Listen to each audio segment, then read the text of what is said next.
ವಸುದೇವಸುತಂ ದೇವಂ ಕಂಸಚಾಣೂರಮರ್ದನಂ ದೇವಕೀ ಪರಮಾನಂದಂ ಕೃಷ್ಣಂ ವಂದೇ ಜಗದ್ಗುರುಂ ಶ್ರೀಕೃಷ್ಣಂ ವಂದೇ ಜಗದ್ಗುರುಂ. ಭಗವಂತನ ನಾಮಗಳ ಅರ್ಥವನ್ನ ವಿವರವಾಗಿ ತಿಳ್ಕೊಳ್ಳುವಂತಹ ನಿಟ್ಟಿನಲ್ಲಿ ಇದ್ದೀವಿ. 8 ಶ್ಲೋಕದ ಅರ್ಥವನ್ನ ತಿಳ್ಕೊಂಡಿದ್ದೀವಿ. ಇವತ್ತು 9ನೇ ಶ್ಲೋಕ. ಈ ಶ್ಲೋಕ ಹೀಗ್ ಬರುತ್ತೆ. ಈಶ್ವರೋ ವಿಕ್ರಮೀ ಧನ್ವಿ ಮೇಧಾವಿ ವಿಕ್ರಮಃ ಕ್ರಮಃ ಅನುತ್ತಮೋ ದುರಾದರ್ಶ ಕೃತಜ್ಞ ಕೃತಿರಾತ್ಮವಾನ್. ಈ ಶ್ಲೋಕದಲ್ಲಿ 11 ನಾಮಗಳು ಬರ್ತಾ ಹೋಗುತ್ತೆ. ಮೊದಲನೇದು ಈಶ್ವರ. ಈಶ್ವರ ಅಂದ ತಕ್ಷಣ ನಮಗೆ ಶಿವ ನೆನಪಾಗ್ತಾನೆ. ಆದ್ರೆ ನಿಜವಾಗ್ಲೂ ಸಹ ಈಶ್ವರ ಅಂತ ಭಗವಂತನನ್ನ ಅಂದ್ರೆ ಮಹಾವಿಷ್ಣುವನ್ನ ಯಾಕೆ ಕರೀತಾರೆ ಅಂತ ನೋಡೋದಾದ್ರೆ, ಈಶ್ವರ ಅಂದ್ರೆ ಜಗತ್ತನ್ನ ನಿಯಂತ್ರಿಸುವ ಎಲ್ಲಾ ಶಕ್ತಿಗಳು ಅನ್ನುವ ಅರ್ಥ ಬರ್ತಾ ಹೋಗುತ್ತೆ. ಹಾಗಾಗಿ ಈಶರು ಅಂತ ಕರಿತಾ ಹೋಗ್ತೀವಿ. ಅಂದ್ರೆ ಈ ಜಗತ್ತನ್ನ ಯಾರೆಲ್ಲ ನಿಯಂತ್ರಿಸ್ತಾರೆ ಅವರು ಈಶರು. ಅವರನ್ನ ನಿಯಂತ್ರಿಸುವ ಒಡೆಯ ಭಗವಂತನಾಗಿರೋದ್ರಿಂದ ಅವನನ್ನ ನಾವು ಈಶ್ವರ ಅಂತ ನಾವಿಲ್ಲಿ ಕರಿತಾ ಹೋಗ್ತೀವಿ. ಅಂದ್ರೆ ಎಲ್ಲಾ ದೇವತೆಗಳನ್ನ ನಿಯಂತ್ರಣ ಮಾಡುವವನು, ಎಲ್ಲಾ ದೇವತೆಗಳನ್ನ ಒಡೆಯ ಅವನು ಅಂತ ಹೇಳ್ತಾ ಹೋಗ್ತಾರೆ. ಆಕ್ಚುಲಿ ಇದನ್ನ ನಾವು ಭಗವದ್ಗೀತೆಯಲ್ಲೂ ತಿಳ್ಕೊಂಡ್ಬಿಟ್ಟಿದೀವಿ.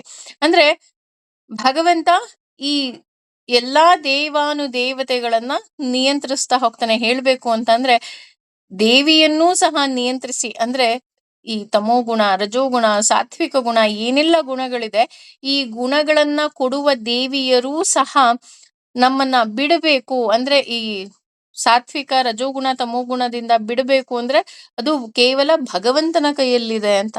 ಹಾಗೇನೆ ಯಾವಾಗ ಲಕ್ಷ್ಮೀ ದೇವಿ ನಮಗೆ ವರವನ್ನ ಕೊಡ್ತಾ ಹೋಗ್ತಾಳೆ, ಆ ವರವೂ ಸಹ ಭಗವಂತನ ಅನುಗ್ರಹದಿಂದಲೇ ದೊರೆಯೋದ್ರಿಂದ ಇಲ್ಲಿ ಭಗವಂತನನ್ನ ಈಶ್ವರ ಅಂತ ನಾವಿಲ್ಲಿ ಕರೀತಾ ಹೋಗ್ತೀವಿ. ಇನ್ನು ವಿಕ್ರಮಿ ಅಂತ ನೋಡೋದಾದ್ರೆ, ಈ ನಾಮವನ್ನ ವಿಶ್ಲೇಷಣೆ ಮಾಡುವಾಗ ಭಗವಂತನ ವಾಮನನ ಅವತಾರದ ಕಥೆಯನ್ನ ನಾವಿಲ್ಲಿ ಮೆಲಕ್ ಹಾಕ್ಬೇಕಾಗತ್ತೆ. ನಮ್ಮೆಲ್ಲರಿಗೂ ಗೊತ್ತಿರೋ ಹಾಗೆ ಬಲಿ ಚಕ್ರವರ್ತಿ ಶುಕ್ರಾಚಾರ್ಯರ ಆದೇಶದ ಮೇಲೆಗೆ ಅವರ ಸಾರಥ್ಯದಲ್ಲಿ ಇಂದ್ರ ಪದವಿಯನ್ನ ಗಳಿಸೋದಿಕ್ಕೆ ಹೋಮ ಹವನವನ್ನ ಮಾಡ್ತಾ ಇರ್ತಾನೆ. ಆ ಸಮಯದಲ್ಲಿ ಭಗವಂತ ವಾಮನನ ರೂಪದಲ್ಲಿ ಬರ್ತಾನೆ. ಆ ರೀತಿ ವಾಮನನ ರೂಪದಲ್ಲಿ ಬಂದಾಗ ಶುಕ್ರಾಚಾರ್ಯರು ಹೇಳ್ತಾರೆ, ನೀನು 3 ಹೆಜ್ಜೆಯನ್ನ ಅವನು ಕೇಳ್ತಿದ್ದಾನೆ, ಅವನು ಪುಟ್ಟ ಬಾಲಕ ಅಂತ ಕೊಡ್ಬೇಡ, ಇಲ್ಲಿ ಮಹಾವಿಷ್ಣುವಿನ ಮಾಯೆ ಅಡಗಿದೆ ಅಂತ ಕೇಳಿದ್ರೂ ಸಹ ಬಲಿಚಕ್ರವರ್ತಿ ಕೇಳೋದಿಲ್ಲ. ಇಲ್ಲ, ನಾನು ದಾನವನ್ನ ಮಾಡೇ ಮಾಡ್ತೀನಿ ಅಂತ ಹೇಳಿ ದಾನವನ್ನ ಮಾಡ್ತಾನೆ. ಆ 3 ಹೆಜ್ಜೆಯನ್ನ ಇಡಬೇಕಾದ್ರೆ ಭಗವಂತ ವಿಕ್ರಮನಾಗಿ ತ್ರಿವಿಕ್ರಮನಾಗಿ ಬೆಳಿತಾನೆ. ಭೂಫ್ಪಾದೌ ಯಸ್ಯ ನಾಭಿರ್ವಿಯದ ಸುರ ನೀಲಶ್ಚಂದ್ರ ಸೂರ್ಯೋಚ್ಚ ನೇತ್ರ ಅನ್ನೋ ಹಾಗೆ ಮೊದಲನೇ ಪಾದವನ್ನ ಇಡೀ ಬ್ರಹ್ಮಾಂಡವನ್ನೇ ಅಳೆದ್ ಬಿಡ್ತಾನೆ. 2ನೇ ಪಾದವನ್ನ ಆಕಾಶ ಸ್ವರ್ಗ ಮಾರ್ಗವನ್ನೇ ಅವನು ಅಳೆದ್ ಬಿಡ್ತಾನಂತೆ. ಆಗ ಇನ್ನೊಂದು ಹೆಜ್ಜೆಯನ್ನ ಎಲ್ಲಿ ಇಡ್ಲಿ ಅಂತ ಕೇಳಿದಾಗ ಬಲಿಚಕ್ರವರ್ತಿ ತನ್ನ ತಲೆಯನ್ನ ಕೊಡ್ತಾನೆ. ಇಲ್ಲಪ್ಪ, ನನ್ನನ್ನೇ ಅಳಿ ಅಂತ. ಅದಕ್ಕೆ ಹೇಳೋದು, ಕಳ್ಳರನ್ನ ನಂಬಿದ್ರು ಕುಳ್ಳನನ್ನ ನಂಬಬೇಡ. ಯಾಕೆ ಅಂತ ಅಂದ್ರೆ ಕೃಷ್ಣನ್ನ ನೀನ್ ನಂಬು. ಯಾಕೆಂದ್ರೆ ಅವನಿದ್ರೆ ಅವನನ್ನ ಯಾವತ್ತೂ ಅವನು ಹೇಗಿದನೋ ಹಾಗೆ ನಮ್ಮನ್ನ ಸ್ವೀಕಾರ ಮಾಡಿ ಅವನು ವರವನ್ನ ಕೊಟ್ಟೇ ಕೊಡ್ತಾನೆ. ಆದ್ರೆ ಈ ಕುಳ್ಳ ಇದ್ದಾನಲ್ಲ ವಾಮನ, ಇವನನ್ನ ನಂಬೇಡ. ಇವನನ್ನ ನಂಬಿದ್ರೆ ಇವನು ವಿಕ್ರಮಿಯಾಗಿ ಬೆಳೆದ್ ಬಿಡ್ತಾನೆ ಅನ್ನೋದು ಈ ನಾಲ್ನುಡಿಯ ಅರ್ಥ. ಆದ್ರೆ ನಾವು ಅದನ್ನ ಬೇರೆ ಅರ್ಥದಲ್ಲೇ ನಾವು ತಿಳ್ಕೊಂಡ್ಬಿಟ್ಟಿದ್ದೀವಿ.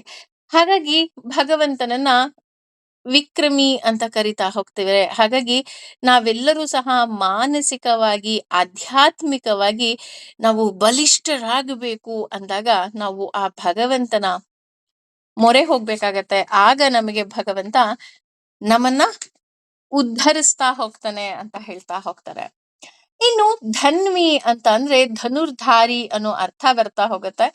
ಅಂದ್ರೆ ಮನಸ್ಸನ್ನ ಕೈಯಲ್ಲಿ ಹಿಡಿದವನು ಅನ್ನುವಂತಹ ಅರ್ಥ ಬರುತ್ತೆ. ಅಂದ್ರೆ ನಮ್ಮ ಮನಸ್ಸನ್ನ ಯಾರಾದ್ರೂ ನಿಯಂತ್ರಿಸ್ತಾರೆ ಅಂದ್ರೆ ಅದು ಕೇವಲ ಭಗವಂತ ಮಾತ್ರ.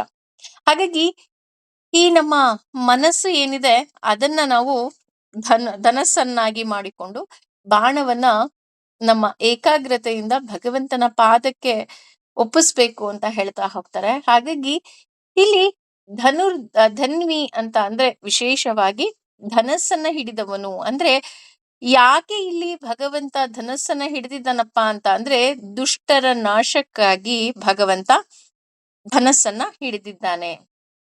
ಇನ್ನು ಮೇಧಾವಿ ಅಂತ ಹೇಳೋದಾದ್ರೆ, ಮೇಧ ಅಂದ್ರೆ ಸ್ಮರಣ ಶಕ್ತಿ. ಯಾವುದನ್ನ ಕೇಳ್ತೇವೋ, ಯಾವುದನ್ನ ಓದ್ತೀವೋ, ಯಾವುದು ನಮಗೆ ಶಾಶ್ವತವಾಗಿ ಪುಸ್ತಕದಲ್ಲಿ ಇಟ್ಕೊಳ್ತೀವೋ ಅದು ಮನಸ್ಸು ಬಯಸತ್ತೆ ಅಲ್ವಾ? ನಾವು ಎಕ್ಸಾಮ್ ಎಲ್ಲ ಬರಿಬೇಕು ಅಂದಾಗ ನಮ್ಗೆ ಒಬ್ಬಿಯಸ್ಲಿ ಆ ನೆನಪಿನ ಶಕ್ತಿ ಇರ್ಬೇಕು. ಆದ್ರೆ ಇಲ್ಲಿ ಭಗವಂತನನ್ನ ಮೇಧಾವಿ ಅಂತ ಯಾಕೆ ಹೇಳ್ತಾರಪ್ಪ ಅಂತಂದ್ರೆ, ಅವನು ಎಲ್ಲಾ ವಿಷಯವನ್ನು ನೆನಪಿನಲ್ಲಿ ಇಟ್ಟುಕೊಳ್ಳುವಂತಹ ಸ್ಮರಣ ಶಕ್ತಿ ಇರುವಂತಹ ಭಗವಂತ. ಹೇಳ್ತಾ ಹೋಗ್ತಾರಲ್ಲ, 14 ವರ್ಷ ವನವಾಸಕ್ಕೆ ಹೋಗ್ತಾನೆ. ಆಗ ತಾಯಿಗೆ 14 ವರ್ಷ ನನ್ನ ಪ್ರೀತಿ ಸಿಕ್ಲಿಲ್ವಲ್ಲ ಕೌಸಲ್ಯಗೆ ಅನ್ನುವ ಒಂದೇ ಒಂದು ಕಾರಣಕ್ಕೆ ಪುನರ್ಜನ್ಮದಲ್ಲಿ ಅಂದ್ರೆ ಕೃಷ್ಣಾವತಾರದಲ್ಲಿ ಕೌಸಲ್ಯೆ ಯಶೋದೆಯಾಗಿ ಬರ್ತಾಳಂತೆ. ಆ ಯಶೋದೆಯಾಗಿ ಬಂದಂತಹ ಕಂದ ಅವನ ಜೊತೆ 12 ವರ್ಷ ಇರ್ತಾನೆ. ನೀವ್ ಕೇಳ್ಬೋದು, ಇದೇನಪ್ಪಾ ಅಲ್ಲಿ ನೋಡಿದ್ರೆ 14 ವನವಾಸ, ಇಲ್ಲಿ ನೋಡಿದ್ರೆ ಬರೀ 12 ವರ್ಷ ಇದ್ನಲ್ಲ ಅಂತ. ಇಲ್ಲ, ಇಲ್ಲಿ 12 ವರ್ಷ ಅಂತ ಯಾಕೆ ಹೇಳ್ತಾರೆ ಅಂದ್ರೆ, ಭಗವಂತ ಕೃಷ್ಣಾವತಾರದಲ್ಲಿ 11 ವರ್ಷ 6 ತಿಂಗಳ ಕಾಲ ಬೃಂದಾವನದಲ್ಲಿ ಇದ್ದ, ತಾಯಿಯ ಮಡಿಲಲ್ಲಿ ಇದ್ದ. ಅವನ ಕಂಸನ ವಧೆಗೆ ಹೋದಾಗ ಅಂದ್ರೆ ಕಂಸನನ್ನ ಸಂಹಾರ ಮಾಡಿದಾಗ ಅವನಿಗೆ 11 ವರ್ಷ 6 ತಿಂಗಳು ಅಂತ ಹೇಳ್ತಾರೆ. ಅಂದ್ರೆ ಎಕ್ಸಾಕ್ಟ್ ಆಗಿ ಅವನ್ 14 ವರ್ಷ ತಾಯಿನೇ ಬಿಟ್ಟು ಹೋದ ಅಂತ 14 ವರ್ಷನೂ ತಾಯಿ ಜೊತೆ ಇದ್ದ ಅಂತ ಅಲ್ಲ. ಅಲ್ಲಿ ಕಳೆದುಕೊಂಡಂತಹ ಆ ತಾಯಿಯ ಪ್ರೀತಿಯನ್ನ ಇಲ್ಲಿ ಭಗವಂತ ಕೊಟ್ಟ.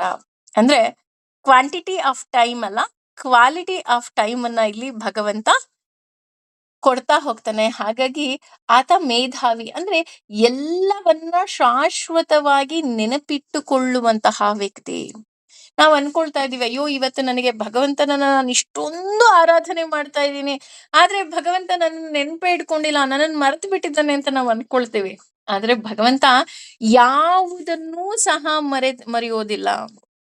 ನಮಗೆ ಯಾವ ಸಮಯದಲ್ಲಿ ಏನು ಕೊಡ್ಬೇಕು ಅಂತ ಅವನಿಗೆ ಖಂಡಿತ ಗೊತ್ತು. ಅದನ್ನ ಆತ ಕೊಟ್ಟೇ ಕೊಡ್ತಾನೆ. ಇನ್ನು ವಿಕ್ರಮ ಅಂದ್ರೆ ಕ್ರಮವಿಲ್ಲದವನು ಅಂತ. ಕ್ರಮವಿಲ್ಲದವನು ಅಂದ್ರೆ ಭಗವಂತ ಯಾವುದೇ ಕ್ರಮಕ್ಕೆ ನಿರ್ಬಂಧಕ್ಕೆ ಒಳಗಾಗದವನು. ಆದರೆ ಅವನು ನಡೆದದ್ದೇ ದಾರಿ, ಅವನು ನಮಗೆ ಕ್ರಮ. ಅದಕ್ಕೆ ನೋಡಿ, ಕೃಷ್ಣಾವತಾರದಲ್ಲೂ ಭಗವಂತ ಬೆಳಗಿನ 4 ಗಂಟೆಗೆ ಎದ್ದೇಳ್ತಿದ್ದಂತ. ಅವನ ದಿನಚರ್ಯೆ ನೋಡಿದಾಗ ನಮಗೆ ಗೊತ್ತಾಗುತ್ತೆ. ಆತ 4 ಗಂಟೆಗೆ ಎದ್ದು ತನ್ನ ದಿನನಿತ್ಯದ ಕಾರ್ಯಗಳನ್ನ ಮುಗಿಸಿ ಯೋಗವನ್ನ ಮಾಡಿ ಹಾಗೂ ಆ ತಿಳಿದವರ ಜೊತೆ ಅಂದ್ರೆ ಜ್ಞಾನಿಗಳ ಜೊತೆ ತರ್ಕವನ್ನ ಮಾಡಿ ಅವನ ದಿನವನ್ನ ಶುರು ಮಾಡ್ತಾ ಇದ್ನಂತೆ. ಅಂದ್ರೆ ನಾವು ಹೇಗಿರ್ಬೇಕು ಅಂತ, ನಾನು ಹೀಗಿರ್ಬೇಕು ಅಂತ ಹೇಳೋದಾದ್ರೆ ನಾನು ಹಾಗೆ ನಡೆದು ಮೊದಲು ತೋರಿಸ್ಬೇಕು. ಅದನ್ನ ಕೃಷ್ಣಾವತಾರದಲ್ಲಿ ತೋರಿಸ್ತಾನೆ. ಇಲ್ಲ, ನಾನು ಹೀಗೆ ಇರ್ಬೇಕು, ಒಬ್ಬ ಮನುಷ್ಯ ಆಧ್ಯಾತ್ಮಿಕವಾಗಿ ಸದೃಢನಾಗಬೇಕು ಅಂದ್ರೆ ಹೇಗಿರ್ಬೇಕು ಅಂತ ಆತ ತೋರಿಸ್ತಾನೆ. ಹಾಗಾಗಿ ಅವನಿಗೆ ಯಾವುದೇ ನಿರ್ಬಂಧ ಇಲ್ಲ. ಯಾಕೆ ಅಂತಂದ್ರೆ ಅವನು ನಮ್ಮೆಲ್ಲರಿಗೂ ಗೊತ್ತು, ಚಿಟಿಕೆ ಹೊಡೆದ್ರೆ ಯಾವ ಕೆಲಸ ಬೇಕಾದ್ರೂ ಆಗತ್ತೆ. ಆದ್ರೆ ಅವನು ಆ ಕೆಲಸವನ್ನ ಮಾಡೋದಿಲ್ಲ. ಅವನು ನಾವು ಹೇಗೆ ಕ್ರಮವಾಗಿ ಇರಬೇಕು ಅನ್ನೋದನ್ನ ಅವನ ಜೀವನದಲ್ಲಿ ಹಾಸು ಹೊಕ್ಕಾಗಿ ಹೋಗಿ ನಮಗೆ ತಿಳಿಸಿ ಹೋಗ್ತಾನೆ. ಹಾಗಾಗಿ ಆತ ವಿಕ್ರಮ. ಇನ್ನು ಕ್ರಮಃ ಅಂತ ಅಂದ್ರೆ ಮೇಲೆ ಹೇಳಿದ ಹಾಗೆ ಭಗವಂತ ವಿಕ್ರಮ. ಆತ ನಿರ್ಮಿಸಿರುವ ಈ ಸೃಷ್ಟಿ ಸಂಪೂರ್ಣ ಕ್ರಮಬದ್ಧವಾಗಿದೆ.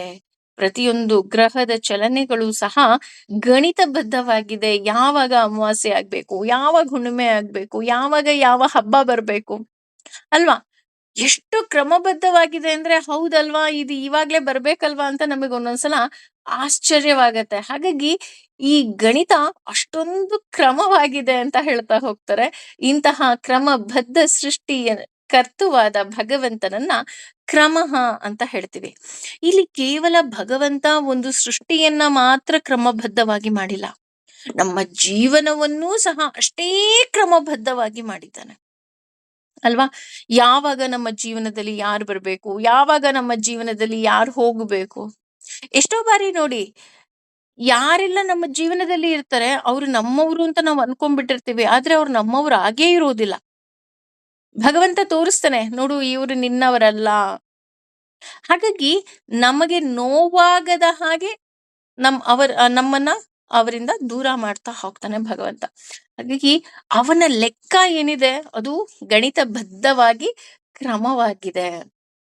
ಇನ್ನು ಅನುತ್ತಮಃ ಅಂತ ನೋಡೋದಾದ್ರೆ, ಭಗವಂತನ ಹೆಜ್ಜೆ ಆನೆಯ ಹೆಜ್ಜೆಯಂತೆ.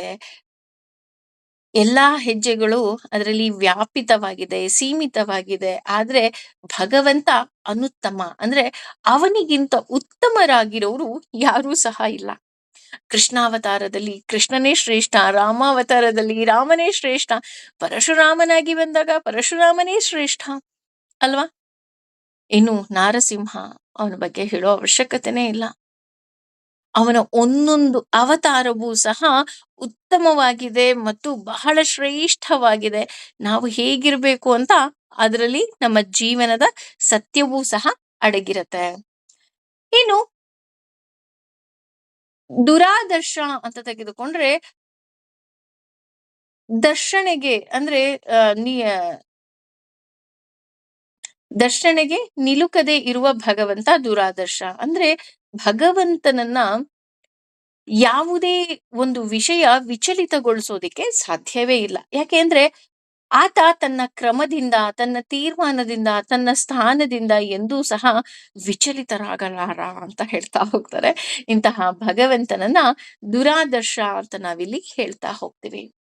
ಇನ್ನು ಕೃತಜ್ಞ ಅಂತ ನೋಡೋದಾದ್ರೆ, ಮೇಲೆ ಹೇಳಿದ ನಾಮಗಳಂತೆ ಭಗವಂತನಿಗೆ ಕ್ರಮವಿಲ್ಲ. ಆತ ನಡೆದಿದ್ದೇ ಕ್ರಮ. ಆತ ದುರಾದರ್ಶನೂ ಹೌದು.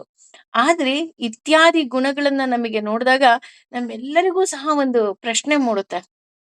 ಯಾಕೆ ಭಗವಂತ ಪಕ್ಷಪಾತಿನ? ಕೆಲವರನ್ನ ಶ್ರೀಮಂತರಾಗಿ ಮಾಡ್ತಾನೆ, ಕೆಲವರನ್ನ ಬಡವರನ್ನಾಗಿ ಮಾಡ್ತಾನೆ ಅಂತ ನಮ್ಗೆ ಕಾಡದೇ ಇರೋ ಪ್ರಶ್ನೆ ಇಲ್ಲ.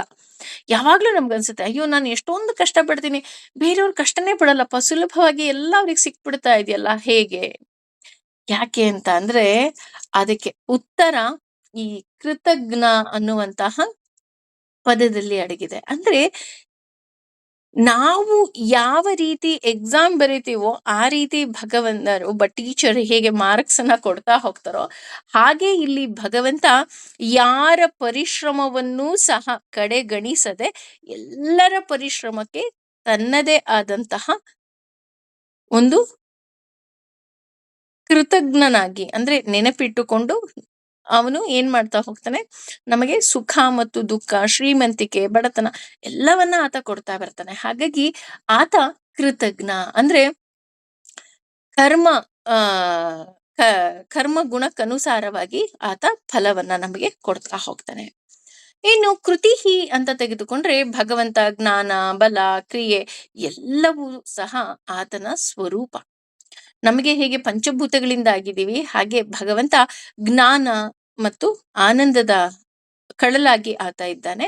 ಹಾಗಾಗಿ ಆತ ವಿಶ್ವವನ್ನೆಲ್ಲ ನಿರ್ಮಿಸಿರುವುದು ಆತನ ಕ್ರಿಯಾ ಸ್ವರೂಪ ಭಗವಂತ ಕೃತಿಹಿ ಅಂತ ಹೇಳ್ತೀವಿ. ಅಂದ್ರೆ ಅದು ಒಂದು ಕ್ರಿಯೆ. ಅವನಿಗೇನು ಬೇಜಾರಿಲ್ಲ. ನಾವಾದ್ರೆ ಇದು ನನ್ನದು ಅನ್ನೋ ಒಂದು ಸ್ವಾರ್ಥ ಇದೆ. ಆದ್ರೆ ಭಗವಂತನಿಗೆ ಇಲ್ಲಿ ಯಾವುದೇ ರೀತಿಯಾದಂತಹ ಸ್ವಾರ್ಥತೆ ಇಲ್ಲದ ಹಾಗೆ ಭಗವಂತ ಈ ವಿಶ್ವವನ್ನ ನಿರ್ಮಿಸ್ತಾ ಹೋಗ್ತಾನೆ. ಹಾಗಾಗಿ ಆತ ಕೃತಿಹಿ. ಇನ್ನು ಆತ್ಮವಾನ್ ಅಂತ ತೆಗೆದುಕೊಂಡ್ರೆ, ಆತ್ಮದ ಸ್ಥೂಲವಾದ ಅರ್ಥ ಶರೀರ. ಭಗವಂತನಿಗೆ ಮಣ್ಣು, ನೀರು ಮತ್ತು ಬೆಂಕಿಯಿಂದ ಆದಂತಹ ದೇಹ ಅಲ್ಲ. ಅವನದು ಜ್ಞಾನ ಮತ್ತು ಆನಂದದಿಂದ ಆಗಿದೆ.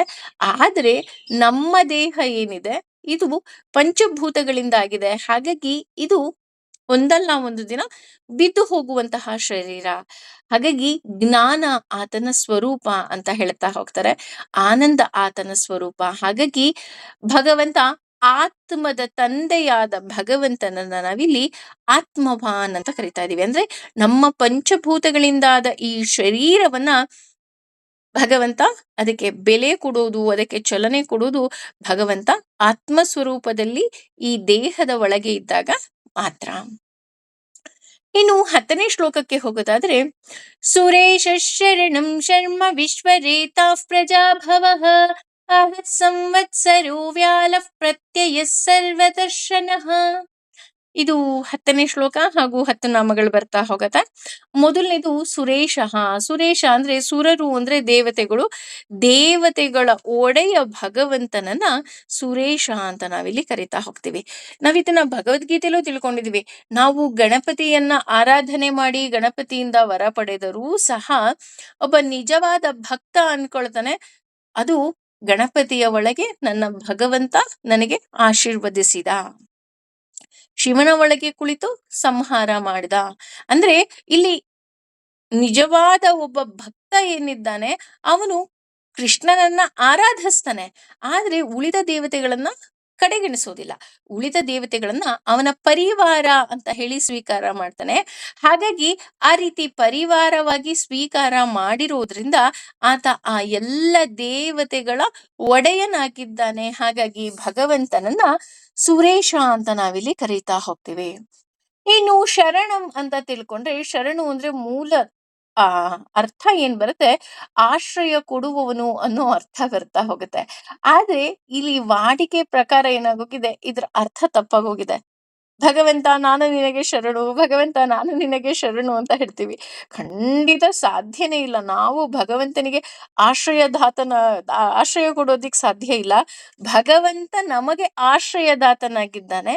ಹಾಗಾಗಿ ಭಗವಂತ ನಮಗೆ ಶರಣು, ನಾವು ಅವನಿಗೆ ಶರಣು ಹೋಗೋದಿಕ್ಕೆ ಸಾಧ್ಯ ಇಲ್ಲ. ಹಾಗಾಗಿ ಇಲ್ಲಿ ಆತ ನಮಗೆ ಆಶ್ರಯದಾತನಾಗಿರೋದ್ರಿಂದ ಭಗವಂತನನ್ನ ಶರಣು ಅಂತ ನಾವಿಲ್ಲಿ ಕರಿತಾ ಹೋಗ್ತೀವಿ. ಅಂದ್ರೆ ಶರಣಂ ಅಂತ ನಾವಿಲ್ಲಿ ಹೇಳ್ತಾ ಹೋಗ್ತೀವಿ. ಇನ್ನು ಶರ್ಮ ಅಂತ ತೆಗೆದುಕೊಂಡ್ರೆ, ಶರ್ಮ ಅನ್ನೋದಕ್ಕೆ ಅರ್ಥ ಆನಂದ ಮತ್ತು ಜ್ಞಾನಾನಂದಮಯವಾದ ಭಗವಂತ ಅಂತ. ಅದೇ ರೀತಿ ಇಲ್ಲಿ ಶರ್ಮ ಅಂತ ಕೆಲವರು ಸರ್ನೇಮ್ ನ ಸಹ ಇಟ್ಕೊಂತಾರೆ. ಆದ್ರೆ ಇಲ್ಲಿ ಶರ್ಮ ಅಂತ ಯಾಕೆ ಇಟ್ಕೊಳ್ತಾರೆ ಅಂದ್ರೆ, ಅವರು ತಲತಲಾಂತರದಿಂದ ಅವ್ರು ಏನ್ ಮಾಡ್ತಾ ಇರ್ತಾರೆ, ವಿದ್ಯೆಯನ್ನ ಕೊಡ್ತಾ ಇರ್ತಾರೆ. ಅಂದ್ರೆ ಯಾರಾದ್ರೂ ಒಬ್ರು ಶರ್ಮ ಅಂತ ಇಟ್ಕೊಂಡಿದ್ದಾರೆ ಅಂದ್ರೆ ಅವರು ತಲತಲಾಂತರದಿಂದ ವಿದ್ಯೆಯನ್ನ ದಾನ ಮಾಡ್ತಿದ್ದಾರೆ, ಅವರು ಗುರುಗಳಾಗಿದ್ದಾರೆ ಅನ್ನೋ ಅರ್ಥ ಬರ್ತಾ ಹೋಗುತ್ತೆ. ಶಿಕ್ಷಕರಾಗಿದ್ದಾರೆ ಅಂತ ಅರ್ಥ ಬರುತ್ತೆ. ಈಗಿನ ಕಾಲದಲ್ಲಿ ಕೆಲವರನ್ನ ನೋಡಿದೀನಿ, ಇದ್ದಕ್ಕಿದ್ದ ಹಾಗೆ ಅವರ ಹೆಸರ ಮುಂದೆ ಶರ್ಮಾ ಅಂತ ಬಂದ್ಬಿಡತ್ತೆ. ನೋ, ಶರ್ಮಾ ಅನ್ನೋದು ತುಂಬಾ ಪವಿತ್ರವಾದಂತಹ ಸರ್ನೇಮ್ ಅಂತಾನೆ ಹೇಳ್ಬೋದು. ಅದು ತಲತಲಾಂತರದಿಂದ ಬಂದ್ರೆ ಮಾತ್ರ ಇಟ್ಕೊಳ್ಳೋದಿಕ್ಕೆ ಸಾಧ್ಯ. ಹಾಗೆ ಇಲ್ಲಿ ಭಗವಂತನನ್ನ ನಾವು ಶರ್ಮಾ ಅಂತ ಕರಿತಾ ಇದೀವಿ ಅಂತ ಅಂದ್ರೆ, ಭಗವಂತ ಆನಂದ ಮತ್ತು ಜ್ಞಾನಾನಂದಮಯವಾದ ಭಗವಂತ. ಕೇವಲ ಆನಂದ ಅಷ್ಟೇ ಅಲ್ಲ, ಅವನು ಜ್ಞಾನವನ್ನೂ ಸಹ ಕೊಡ್ತಾ ಹೋಗ್ತಾನೆ. ಹಾಗಾಗಿ ಜ್ಞಾನಾನಂದಮಯವಾದ ಭಗವಂತನನ್ನ ನಾವಿಲ್ಲಿ ಶರ್ಮಾ ಅಂತ ನಾವಿಲ್ಲಿ ಕರಿತಾ ಹೋಗ್ತೀವಿ. ಇನ್ನು ವಿಶ್ವರೇತಾಹ ಅಂತ ತೆಗೆದುಕೊಂಡ್ರೆ, ಭಗವಂತ ರೇತಸ್ಸಿನಲ್ಲಿ ಅಂದ್ರೆ ಈ ವಿಶ್ವ ಸೃಷ್ಟಿಯಾಗಿರುವುದರಿಂದ ಆತನನ್ನ ವಿಶ್ವರೇತ ಅಂತ ಹೇಳ್ತಾ ಹೋಗ್ತೀವಿ. ಇದು ಮೇಲ್ನೋಟಕ್ಕೆ ಕಾಣುವಂತಹ ಅರ್ಥ. ಆದ್ರೆ ಒಳನೋಟದ ಅರ್ಥವನ್ನ ತೆಗೆದುಕೊಂಡಾಗ ರೇತಸ್ಸು ಅಂದ್ರೆ ಸಾರಭೂತವಾಗಿರೋದು ಅನ್ನೋ ಅರ್ಥ ಕೊಡ್ತಾ ಹೋಗುತ್ತೆ. ಅಂದ್ರೆ ಇಡೀ ಬ್ರಹ್ಮಾಂಡಕ್ಕೆ ಸಾರಭೂತನಾಗಿ ನಿಂತಿರುವ ಭಗವಂತನನ್ನ ನಾವಿಲ್ಲಿ ವಿಶ್ವರೇತ ಅಂತ ಕರಿತಾ ಹೋಗ್ತೀವಿ. ಅಂದ್ರೆ ಈ ವಿಶ್ವಕ್ಕೆ ಒಂದು ಸಾರವನ್ನ ತುಂಬುತ್ತಾ ಹೋಗ್ತಾನೆ, ಒಂದು ರುಚಿಯನ್ನ ತುಂಬುತ್ತಾ ಹೋಗ್ತಾನೆ. ಅದಕ್ಕೆ ನೋಡಿ, ಅವನು ಕೇವಲ ನಾವು ಅವನಿಗಿಡೋದು ಸಾಧ, ಆದ್ರೆ ಅದಕ್ಕೆ ಭಗವಂತ ಅವನ ವಿಶೇಷವಾದ ಸಾರವನ್ನ ಸೇರಿಸೋದ್ರಿಂದ ಅದು ಪ್ರಸಾದವಾಗ್ತಾ ಹೋಗುತ್ತೆ. ಹಾಗಾಗಿ ಆತ ವಿಶ್ವರೇತ. ಪ್ರತಿಯೊಂದು ವಸ್ತುವಿಗೂ ಸಹ ಸಾರವನ್ನ ತುಂಬುವುದು ಆತನ ಸೃಷ್ಟಿಯ ಒಂದು ಅವಿಭಾಜ್ಯ ಅಂಗ ಆಗಿದೆ. ನಾವೆಲ್ಲರೂ ಮಾನವರು, ನಮ್ಮಲ್ಲೂ ಸಹ ಏನಾದ್ರೂ ವಿಶೇಷ ಗುಣ ಇದೆ, ಜ್ಞಾನ ಇದೆ, ಜನಬಲ ಇದೆ, ಪ್ರೀತಿ ಇದೆ ಅಂದ್ರೆ ಅದು ಕೇವಲ ಭಗವಂತನ ದಯೆಯಿಂದ ಮಾತ್ರ ಸಾಧ್ಯ. ಇನ್ನು ಪ್ರಜಾಭವಃ ಅಂತ ಅಂದ್ರೆ ಧರ್ಮದ ಮಾರ್ಗದಲ್ಲಿ ಜ್ಞಾನದ ಹಸಿವಿನಿಂದ ಭಗವಂತನಿಗೆ ಶರಣು ಕೋರಿ ಬಂದ ಭಕ್ತರನ್ನ ಪ್ರಜಾ ಅಂತ ಕರೀತಾರೆ. ಭವ ಅಂದ್ರೆ ಆನಂದವನ್ನ ದಯಪಾಲಿಸುವವನು ಅನ್ನೋ ಅರ್ಥ. ಅಂದ್ರೆ ಯಾರು ನಿಜವಾಗಿಯೂ ಧರ್ಮ ಮಾರ್ಗದಲ್ಲಿದ್ದು ಜ್ಞಾನದ ಹಸಿವಿನಿಂದ ಇರ್ತಾರೆ, ಅವರನ್ನ ಭಕ್ತರನ್ನಾಗಿ ಸ್ವೀಕಾರ ಮಾಡಿ ಭಗವಂತ ಅಂತಹವರಿಗೆ ಆನಂದವನ್ನ ದಯಪಾಲಿಸ್ತಾ ಹೋಗ್ತಾನೆ. ಅದು ಎಂತಹ ಆನಂದವನಪ್ಪ ಅಂತ ನೋಡೋದಾದ್ರೆ ಶಾಶ್ವತವಾದ ಆನಂದ.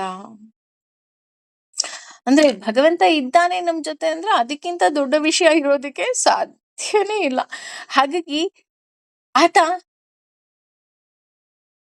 ಆದ್ದರಿಂದ ಆತನನ್ನ ಪ್ರಜಾಭವ ಅಂತಾರೆ. ಅಂದ್ರೆ ಜ್ಞಾನ ಮತ್ತು ಧರ್ಮ ಮಾರ್ಗದಲ್ಲಿ ಇರುವವರಿಗೆ ಆನಂದ ಪ್ರದನಾದ ಭಗವಂತ ಅನ್ನುವಂತಹ ಅರ್ಥ. ನಾವು ಯಾವಾಗ ಧರ್ಮ ಮಾರ್ಗದಲ್ಲಿ ಇರ್ತೀವಿ, ಬೇರೆಯವರಿಗೆ ಕಷ್ಟ ಅಂತ ಅನ್ನಿಸ್ಬೋದು, ಅಥವಾ ಮೊದಲ ಮೊದಲ ಹೆಜ್ಜೆಯಲ್ಲಿ ನಮಗೂ ಸಹ ಕಷ್ಟ ಅನ್ನಿಸ್ಬಹುದು, ಇಲ್ಲ ಅಂತ ಹೇಳ್ತಾ ಇಲ್ಲ. ಆದ್ರೆ ನಂತರದ ದಿನದಲ್ಲಿ ಭಗವಂತ ನಮಗೆ ಆ ಆನಂದವನ್ನ ದಯಪಾಲಿಸ್ತಾ ಹೋಗ್ತಾನೆ. ಹಾಗಾಗಿ ಆತನನ್ನ ಪ್ರಜಾಭವಃ ಅಂತ ನಾವಿಲ್ಲಿ ಕರಿತಾ ಹೋಗ್ತೀವಿ. ಇನ್ನು ಅಹ ಅಂತ ಮುಂದಿನ ಅರ್ಥ ತಿಳ್ಕೊಂಡ್ರೆ, ಇದಕ್ಕೆ ಮೇಲ್ನೋಟದ ಅರ್ಥ ನಾನು ಅನ್ನುವಂಥದ್ದು ಬರುತ್ತೆ. ಅಂದ್ರೆ ಅಹಂ. ಅಹಂ ಅಂದ್ರೆ ಏನು? ನಾನು, ನನ್ನದು ಅನ್ನೋದು. ಆದ್ರೆ ನಿಜವಾಗ್ಲೂ ಸಹ ಇಲ್ಲಿ ನಾನು ಅಂದ್ರೆ ಯಾರು ಅಂತ ನೋಡೋದಾದ್ರೆ, ಈಗ ಯೂಶಲಿ ಏನ್ ಮಾಡ್ತೀವಿ, ಈ ಪೆನ್ ಯಾರ್ದು? ನಂದು. ಈ ಮನೆ ಯಾರ್ದು? ನಂದು. ಯಾರೀ ಕೆಲ್ಸ ಮಾಡಿದ್ದು? ನಾನೇ ಮಾಡಿದ್ದು ಅಲ್ವಾ? ನಮ್ಮಲ್ಲಿ ಎಷ್ಟು ನಾನು ಅನ್ನೋದಿದೆ. ಇಲ್ಲಿ ನಾನು ಅಂದ ತಕ್ಷಣ ಕೆಲವರು ಸೌಮ್ಯ ಅಂತ ಅನ್ಕೋಬಹುದು, ಅಥವಾ ನೀವು ನಾನು ಅಂತ ಅಂದಾಗ ನಿಮ್ಮ ನಿಮ್ಮ ಹೆಸರು ಬರಬಹುದು. ಆದ್ರೆ ನಿಜವಾಗ್ಲೂ ನಾನು ಅನ್ನೋದು ಯಾರು ಅಂತ ನೋಡೋದಾದ್ರೆ, ನಾನು ಅಂದ್ರೆ ಯಾರು? ಈ ಕೈಯ, ಈ ಕಾಲ, ಈ ಹೃದಯನ, ಈ ದೇಹನ, ಅಥವಾ ನನ್ನ ಉಸಿರ? ಯಾವುದೂ ಅಲ್ಲ. ನಿಜವಾಗಿಯೂ ನಾನು ಅಂದ್ರೆ ಯಾರು ಅಂದ್ರೆ, ನನ್ನಲ್ಲಿ ಇರುವಂತಹ ಜೀವ ಸ್ವರೂಪ ಭಗವಂತ ಅಲ್ವಾ? ಯಾಕೆ ಇಲ್ಲಿ ನಾನು ನಾನು ನಾನು ನಾನು ಅಂತ ಇಲ್ಲಿ ನಾನು ಅಂತ ಇದ್ದೀನಿ ಅಂದ್ರೆ, ನನ್ನಲ್ಲಿ ಭಗವಂತ ಜೀವ ಸ್ವರೂಪನಾಗಿ ಇರೋದ್ರಿಂದ ನಾನು ಅಂತ ಇದ್ದೀನಿ. ಆದ್ರೆ ಇಲ್ಲಿ ಭಗವಂತ ಹೋಗ್ಬಿಟ್ರೆ ನಾನು ಅಂತ ಹೇಳ್ತಾರಾ? ಸಾಧ್ಯನೇ ಇಲ್ಲ. ಅದಕ್ಕೆ ನೋಡಿ, ಇಲ್ಲಿ ಎಷ್ಟು ಸುಂದರವಾದ ಒಂದು ಕತೆ ಬರುತ್ತೆ ಅಂದ್ರೆ, ನಮ್ಮೆಲ್ಲರಿಗೂ ತಿಳಿದಿರೋ ಹಾಗೆ ರಾಮ ರಾವಣನನ್ನ ಕೊಂದುಬಿಟ್ಟು ಬರ್ತಾನೆ. ಕೊಂದ್ಬಿಟ್ಟು ಬಂದಾಗ, ಅಂದ್ರೆ ಸಂಹಾರ ಮಾಡಿ ಮತ್ತೆ ಅಯೋಧ್ಯೆಗೆ ಬಂದು ಕೌಸಲ್ಯ ಕಾಲಿಗೆ ಬೀಳ್ತಾನೆ. ಆಗ ಕೌಸಲ್ಯ ಕೇಳ್ತಾಳೆ, ನೀನು ಆ ಶಿವಭಕ್ತನಾದ ರಾವಣನನ್ನ ಕೊಂದ್ಯಾ ಮಗನೇ ಅಂತ ಕೇಳ್ತಾನೆ. ಆಗ ರಾಮ ಹೇಳ್ತಾನೆ, ಇಲ್ಲ ಅಮ್ಮ, ರಾವಣನನ್ನ ಕೊಂದಿದ್ದು ನಾನು ಅಂತ. ಅಂದ್ರೆ ನಾನು ಅಂದ್ರೆ ರಾಮನಾಗಿ ನಾನು ಕೊಂದಿಲ್ಲ. ಅವನಲ್ಲಿ ಇದ್ದಂತಹ ಆ ನಾನು ಅನ್ನುವ ಅಹಂಕಾರ, ಅಹಂ ಏನಿತ್ತು ಅದು ಕೊಲ್ತೇ ವಿನಃ ನಾನು ಕೊಲ್ಲಿಲ್ಲ ಅಂತ ಹೇಳ್ತಾರೆ. ಅಂದ್ರೆ ಇಲ್ಲಿ ನಾವು ಅದನ್ನೇ ಹೇಳೋದು, ನಾಹಂಕರ್ತ ಹರಿಕರ್ತ. ನನ್ನ ಕೈಯಲ್ಲಿ ಏನೂ ಮಾಡೋದಿಕ್ಕೆ ಸಾಧ್ಯ ಇಲ್ಲ, ಭಗವಂತ ನನ್ನ ಕೈಯಲ್ಲಿ ಮಾಡಿಸ್ತಾನೆ ಅಂತ ಯಾವಾಗ ನಮ್ಮ ಮನಸ್ಸು, ನಮ್ಮ ದೇಹ, ನಮ್ಮ ಚಿಂತನೆಗೆ ವಿಷಯ ಹೋಗುತ್ತೆ, ಆಗ ಮಾತ್ರ ನನ್ನಲ್ಲಿರುವಂತಹ ಆ ಅಹಂಕಾರ ತೊಲಗ್ತಾ ಹೋಗುತ್ತೆ. ಹಾಗಾಗಿ ನಿಜವಾದ ಬೆಳಕು ಯಾವುದು ಅಂದ್ರೆ, ನನ್ನಲ್ಲಿ ಬಿಂದು ಸ್ವರೂಪಿಯಾಗಿ ಕುಳಿತಿರುವಂತಹ ಭಗವಂತ. ಹಾಗಾಗಿ ಆ ನನ್ನಲ್ಲಿ ಬಿಂದು ಸ್ವರೂಪಿಯಾಗಿ ಕುಳಿತಿರುವಂತಹ ಭಗವಂತನನ್ನ ಅಹ ಅಂತ ಇಲ್ಲಿ ನಾವು ಕರಿತಾ ಇದ್ದೀವಿ. ಇನ್ನು ಸಂವತ್ಸರಃ ಅಂತ ನೋಡೋದಾದ್ರೆ ಮುಂದಿನ ನಾಮ. ಇಲ್ಲಿ ಸಂವತ್ಸರ ಅಂದ್ರೆ ಒಂದು ಅರ್ಥದಲ್ಲಿ ಒಂದು ವರ್ಷ ಅಂತ ಬರ್ತಾ ಹೋಗುತ್ತೆ. ಒಂದು ವರ್ಷದಲ್ಲಿ ಎಷ್ಟು ದಿನ ಇದೆ ಅಂದ್ರೆ ನಮ್ಮೆಲ್ಲರಿಗೂ ಗೊತ್ತು. 360 ಹಗಲು ಹಾಗೂ 360 ರಾತ್ರಿಗಳಿದೆ. ಅದೇ ರೀತಿ ಒಂದು ಮಗು ಹುಟ್ಟಬೇಕಾದ್ರೂ ಸಹ 360 ಮೂಳೆಗಳಿರುತ್ತೆ ಅಂತ ಹೇಳ್ತಾ ಹೋಗ್ತಾರೆ. ಯಾಕೆ ಇಲ್ಲಿ ಅಷ್ಟೊಂದು 360ಕ್ಕೆ ಇಂಪಾರ್ಟೆನ್ಸ್ ಕೊಡ್ತಾ ಇದೀವಪ್ಪ ಅಂದ್ರೆ, ಈ 360 ಹಗಲು 360 ರಾತ್ರಿಗಳೇನಿದೆ, ಒಬ್ಬ ಮನುಷ್ಯ ಸರಾಸರಿಯಾಗಿ ಬೆಳೆದಾಗ 72,000 ಹಗಲು ಮತ್ತು ರಾತ್ರಿಗಳಾಗುತ್ತೆ. ಅಂದ್ರೆ 36,000 ಹಗಲು, 36,000 ರಾತ್ರಿ. ಅದೇ ರೀತಿ 36,000 ಎಡನಾಡಿ, 36,000 ಬಲನಾಡಿಗಳಿರುತ್ತೆ. ಅದು ಸೇರಿದಾಗ 72,000 ನಾಡಿಗಳಾಗತ್ತೆ. ಅದೇ ರೀತಿ ಈ 72,000 ಅಕ್ಷರದ ಬೃಹತಿ ಸಹಸ್ರದ ಸಾರವೇ ವಿಷ್ಣು ಸಹಸ್ರನಾಮ ಅಂತಲೂ ಸಹ ಕೆಲವು ಕಡೆ ಉಲ್ಲೇಖ ಬರ್ತಾ ಹೋಗುತ್ತೆ. ಅದೇ ರೀತಿ ಒಂದು ಯಜ್ಞ ಕುಂಡವನ್ನ ಮಾಡಬೇಕು ಅಂದ್ರೆ ಪ್ರಾಪರ್ ಆಗಿ ಒಂದು ಯಜ್ಞದ ಕುಂಡವನ್ನ ತಯಾರಿಸ್ತಾ ಇದ್ದಾರೆ ಅಂದ್ರೆ ಅಲ್ಲೂ ಸಹ 360 ಇಟ್ಟಿಗೆಗಳ ಪ್ರಯೋಗ ಆಗ್ತಾ ಹೋಗುತ್ತಂತೆ. ಅದೇ ರೀತಿ ಭಗವಂತ ನಮ್ಮ ದೇಹದಲ್ಲೂ ಸಹ ಒಂದು ಮಗು ಹುಟ್ಟಿದಾಗ 360 ಇಟ್ಟಿಗೆ ಅಂದ್ರೆ ಮೂಳೆಗಳಿರುತ್ತೆ. ಅಂದ್ರೆ ನಾವು ಸೇವಿಸುವಂತಹ ಆಹಾರ ಏನಿದೆ ಅದು ಕೇವಲ ಆಹಾರ ಅಲ್ಲ, ನಾವು ಯಜ್ಞಕ್ಕೆ ಹಾಕಿದ ಆಹುತಿಗೆ ಸಮ. ನಮ್ಮಲ್ಲಿ ಹೇಳ್ತಾ ಹೋಗ್ತಾರೆ, ಎಷ್ಟು ನನ್ಗ ಕೊಟೇಶನ್ ಎಷ್ಟು ಇಷ್ಟ ಆಯ್ತು ಅಂತ ಅಂದ್ರೆ, ಆ ನಾವು ನಮ್ಮ ಮಕ್ಕಳಿಗೆ ಬಟ್ಟೆ ಬೆಲೆ ಹೇಳ್ಕೊಟ್ಟಿರ್ತೀವಿ. ಆದ್ರಿಂದ ಊಟ ಮಾಡ್ಬೇಕಾದ್ರೆ ಏನಾದ್ರು ಬಟ್ಟೆ ಮೇಲೆ ಊಟ ಚೆಲ್ಲಿದ್ರೆ ತಕ್ಷಣ ಅರ್ಧಕ್ಕೆ ಕೈ ತೊಳ್ಕೊಂಡು ಹೋಗಿ ಬಟ್ಟೆಯನ್ನ ಮಕ್ಕಳು ತೊಳ್ಕೊಂಡ್ ಬರ್ತಾರೆ. ಆದ್ರೆ ಒಬ್ಬ ನಿಜವಾದ ರೈತ ಮಾತ್ರ ಊಟ ಮಾಡ್ಬೇಕಾದ್ರೆ ಎಲ್ಲಾರು ಒಂದ್ ತುತ್ತು ಅನ್ನ ಹೊರಗಡೆ ಬಿದ್ರೆ ಮೊದ್ಲು ಆ ಅನ್ನವನ್ನ ಎತ್ಕೊಂಡು ಕಣ್ಣಿಗೆ ಹೊತ್ಕೊಂಡು ತಿಂತಾನಂತೆ. ಯಾಕೆಂದ್ರೆ ಅವನಿಗೆ ಆ ಅನ್ನದ ಬೆಲೆ ಗೊತ್ತಿದೆ. ಸೊ ನಾವಿವತ್ತು ನಮ್ಮ ಮಕ್ಕಳಿಗೆ ಬಟ್ಟೆ ಬೆಲೆ ಕಲಿಸ್ಲಿಲ್ಲ ಅಂದ್ರೂ ಪರವಾಗಿಲ್ಲ, ಅನ್ನದ ಬೆಲೆಯನ್ನ ಕಲಿಸ್ಬೇಕು. ಯಾಕೆ ಅನ್ನಕ್ಕೆ ಅಷ್ಟೊಂದು ಮಹತ್ವ? ಯಾಕೆ ಕೋಪ ಮಾಡ್ಕೊಂತಾರೆ ಕೆಲವರು ಅನ್ನ ವೇಸ್ಟ್ ಆದ್ರೆ ಅಂತ ಅಂದ್ರೆ, ಭಗವಂತ ನೋಡಿ ನಾವು ಹೇಗೆ ಒಂದು ಪ್ರಾಪರ್ ಆದ ಯಜ್ಞವನ್ನ ಮಾಡ್ಬೇಕಾದ್ರೆ 360 ಇಟ್ಟಿಗೆಗಳನ್ನ ಜೋಡಿಸ್ತೀವಿ. ಅದೇ ರೀತಿ 360 ಅಸ್ಥಿ ಪಂಜರದಿಂದ ನಮ್ಮ ಈ ದೇಹವನ್ನ ಮಾಡಿದ್ದಾನೆ. ಅಲ್ಲಿಗೆ ನಾನು ತಿನ್ನುವ ಒಂದೊಂದು ತುತ್ತು ಆಹಾರವೂ ಸಹ ಹೋಮಕ್ಕೆ ಸಮ. ಮೊದ್ಲೆಲ್ಲ 3 ಕಾಲದಲ್ಲಿ ಹೋಮ ಆಗ್ತಿತ್ತು, ಯಜ್ಞ ಆಗ್ತಿತ್ತು ಅಂತ ಕೇಳಿದೀವಿ ಅಲ್ವಾ? ಅದೇ ರೀತಿ ಮನುಷ್ಯ ಹುಟ್ಟಿದಾಗಿಂದ ಸಾಯೋವರೆಗೂ 3 ತುತ್ತು ಅನ್ನಕ್ಕೋಸ್ಕರನೇ, 3 ಹೊತ್ತು ಅನ್ನಕ್ಕೋಸ್ಕರನೇ ಅಲ್ವಾ ಪರಿಶ್ರಮ ಪಡೋದು. ನಾವ್ ಅನ್ಕೊಳ್ತಾ ಇದೀವಿ, ನನ್ನ ಹತ್ರ ದುಡ್ಡಿದೆ, ನಾನು ಆಹಾರವನ್ನ ಹೇಗ್ ಬೇಕಾದ್ರೂ ವ್ಯರ್ಥ ಮಾಡಬಹುದು. ನೋ.